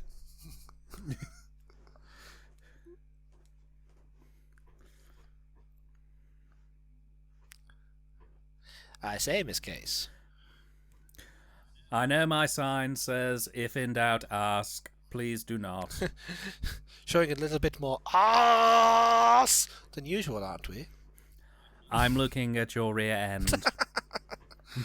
The Dan Daly School of Puns. Just say the thing that is. Do you mind if my friend sits this one out? She is just dead. I see you fell into a hot tub with an electrical item. Unfortunate. He looks at Bond. Am I doing it right? Yes, you're doing it perfectly. Oh god, he looks so old. That could have been the tagline. When we inspected the 35mm film elements for the restoration of Diamond... What the fuck was that? Wow! Did you see that? It was terrible. That was awful. I've never noticed. He just drew an explosion. Yeah, especially since I don't know what version you're watching it on, but I'm watching the Blu-ray, and the quality just makes it look so much worse. Yeah, this is the Blu-ray version as well. Yeah. Get the good old trampolines. Bond doesn't do it. I learned this trick from Donkey Kong. Bond doesn't do an awful lot in this final battle. He just kind of tits about.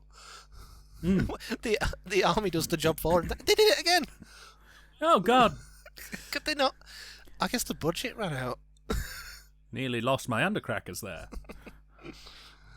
I'm afraid we're out of explosion money. We spent it all on sherry and wigs for Charles Grey. I think that was a valuable investment. Oh, this is the one with 10 minutes and counting. 9 minutes and counting. No smoking. I love reading the signs in the Spectre layers. Do that more often. Do you think this is Donald Trump right now? Evacuate? Never. Gets on the phone. Prepare my evacuation.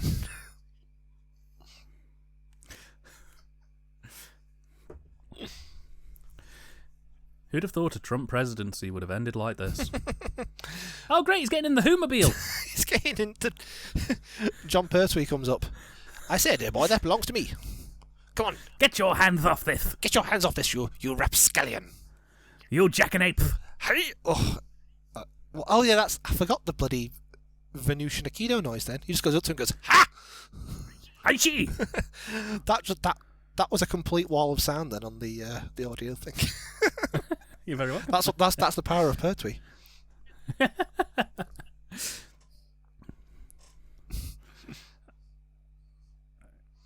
To be fair, I think Joe Grant would be in the same situation as Tiffany right now. Just kind of dolling about aimlessly with cassettes up her bum. Wait, that's not a cassette.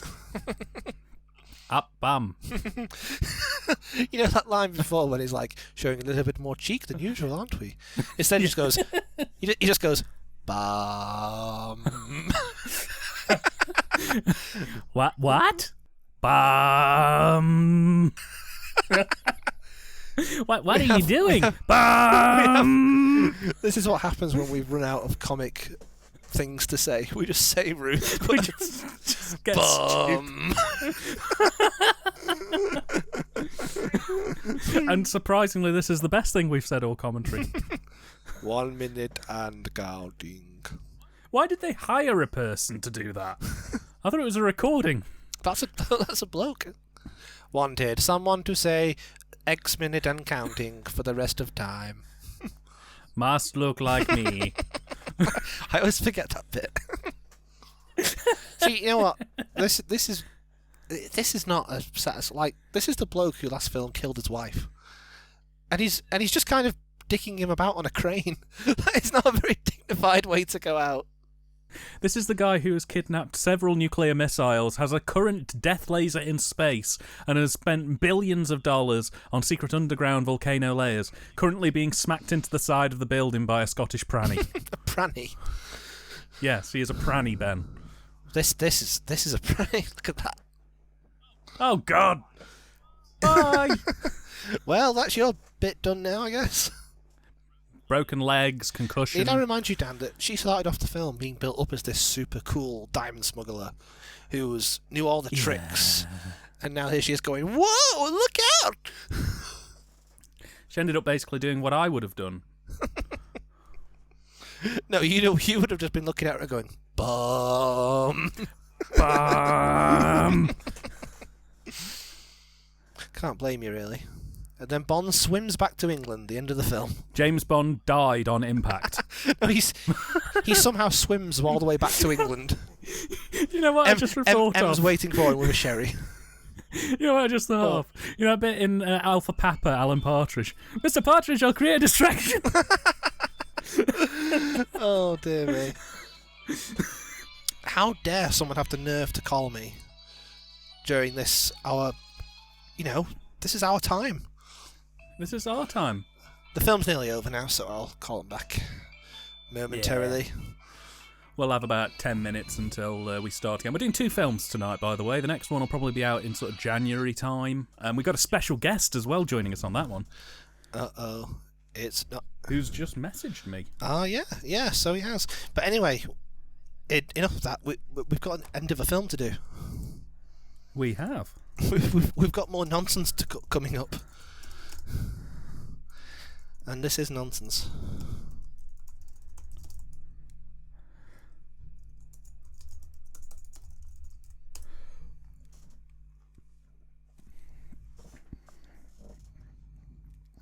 I have a very serious question to ask you. Are you a Commodore 64 guy, or do you like one of those Dragon 64s the Welsh made? I'm more of a Sega Mega Drive guy. Oh, James. Alex the Kid. Ooh, breadsticks. My favourite. I thought you'd like Metal Slug. What if, like, you know how he knows that they're baddies because he smells, basically, I believe is how this ends. So we have beef Wellington. Imagine all the other food was actually cooked properly, was prepared, took hours to make this beef Wellington, and then they just were like, and bomb. Like, they sat down and really, really went to town on this. It had to be convincing. Mm. This entire meal cost $3,000, and the bomb cost another $3,000 on top of it. I'm just picturing, like, if, like, because he detects him by he makes an error with the wine. What if it was like an error with the breadsticks? These are Aldi's breadsticks. These cruise ships do Tesco breadsticks. Ah, you see, the thing that gave it away was you were advertising these as crazy breadsticks from Pizza Hut, and these are distinctly not crazy. I did mention I had a nut allergy. Oh no! Ah, that's how they get him. Bonds. I noticed that you said that you'd got After Eights. These are shop brand After Eights, and not real After Eights. That was the thing that gave you away. Ah, my one weakness, carbs.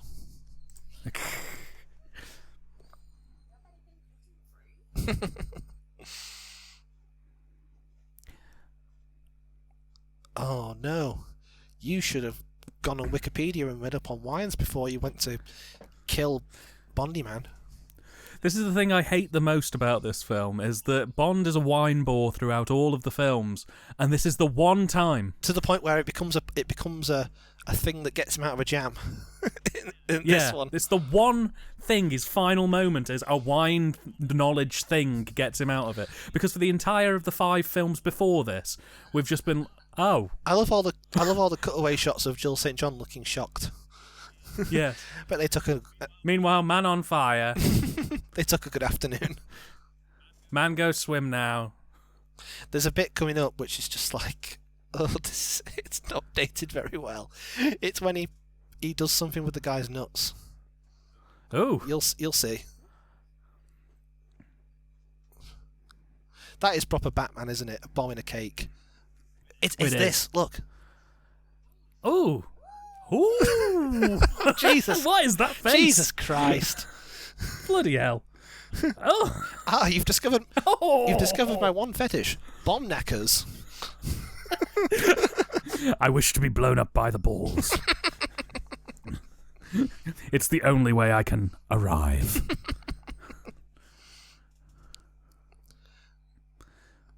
Can we buy a SNES? Well, they're well over £110 each. Let's go to space. James Bond will be back in some other bollocks. Look out, captions.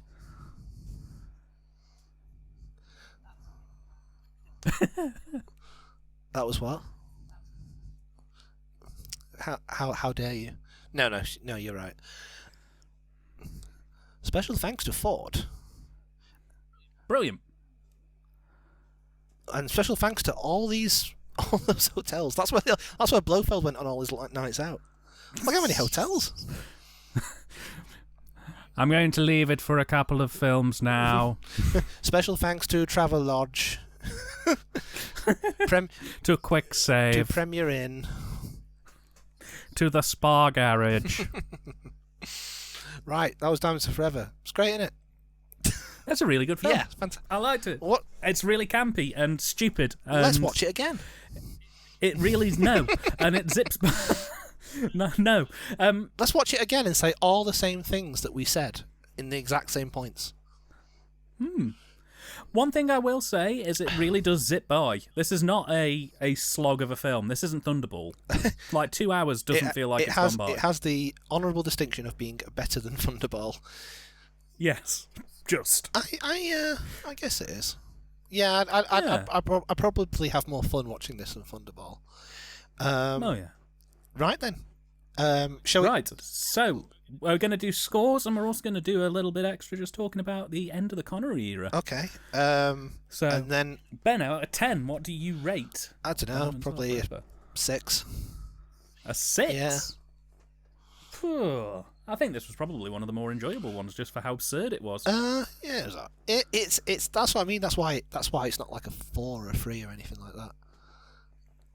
No, I'd agree. Yeah. I would agree. Okie dokie. I think I will probably give this one you know what? I'm feeling generous. I'm going to give it an 8. Ooh, get you. I know, I'm giving it an 8. I really enjoyed this one. I thought it was zippy. Dan likes really campy. Dan likes the bomb knackers. Yes, and really rubbish. And it just appeals to that bit of my brain that likes films like Demon Cop. So, well, yeah, I'm going to give it an 8 out of 10. I thought it was a lot of fun. So as we say bye to Sean Connery, both in actualness because he's dead, and in film language, and next week or next year, whenever we do the next one, it'll be much more Roger Moore. It will not. It will not.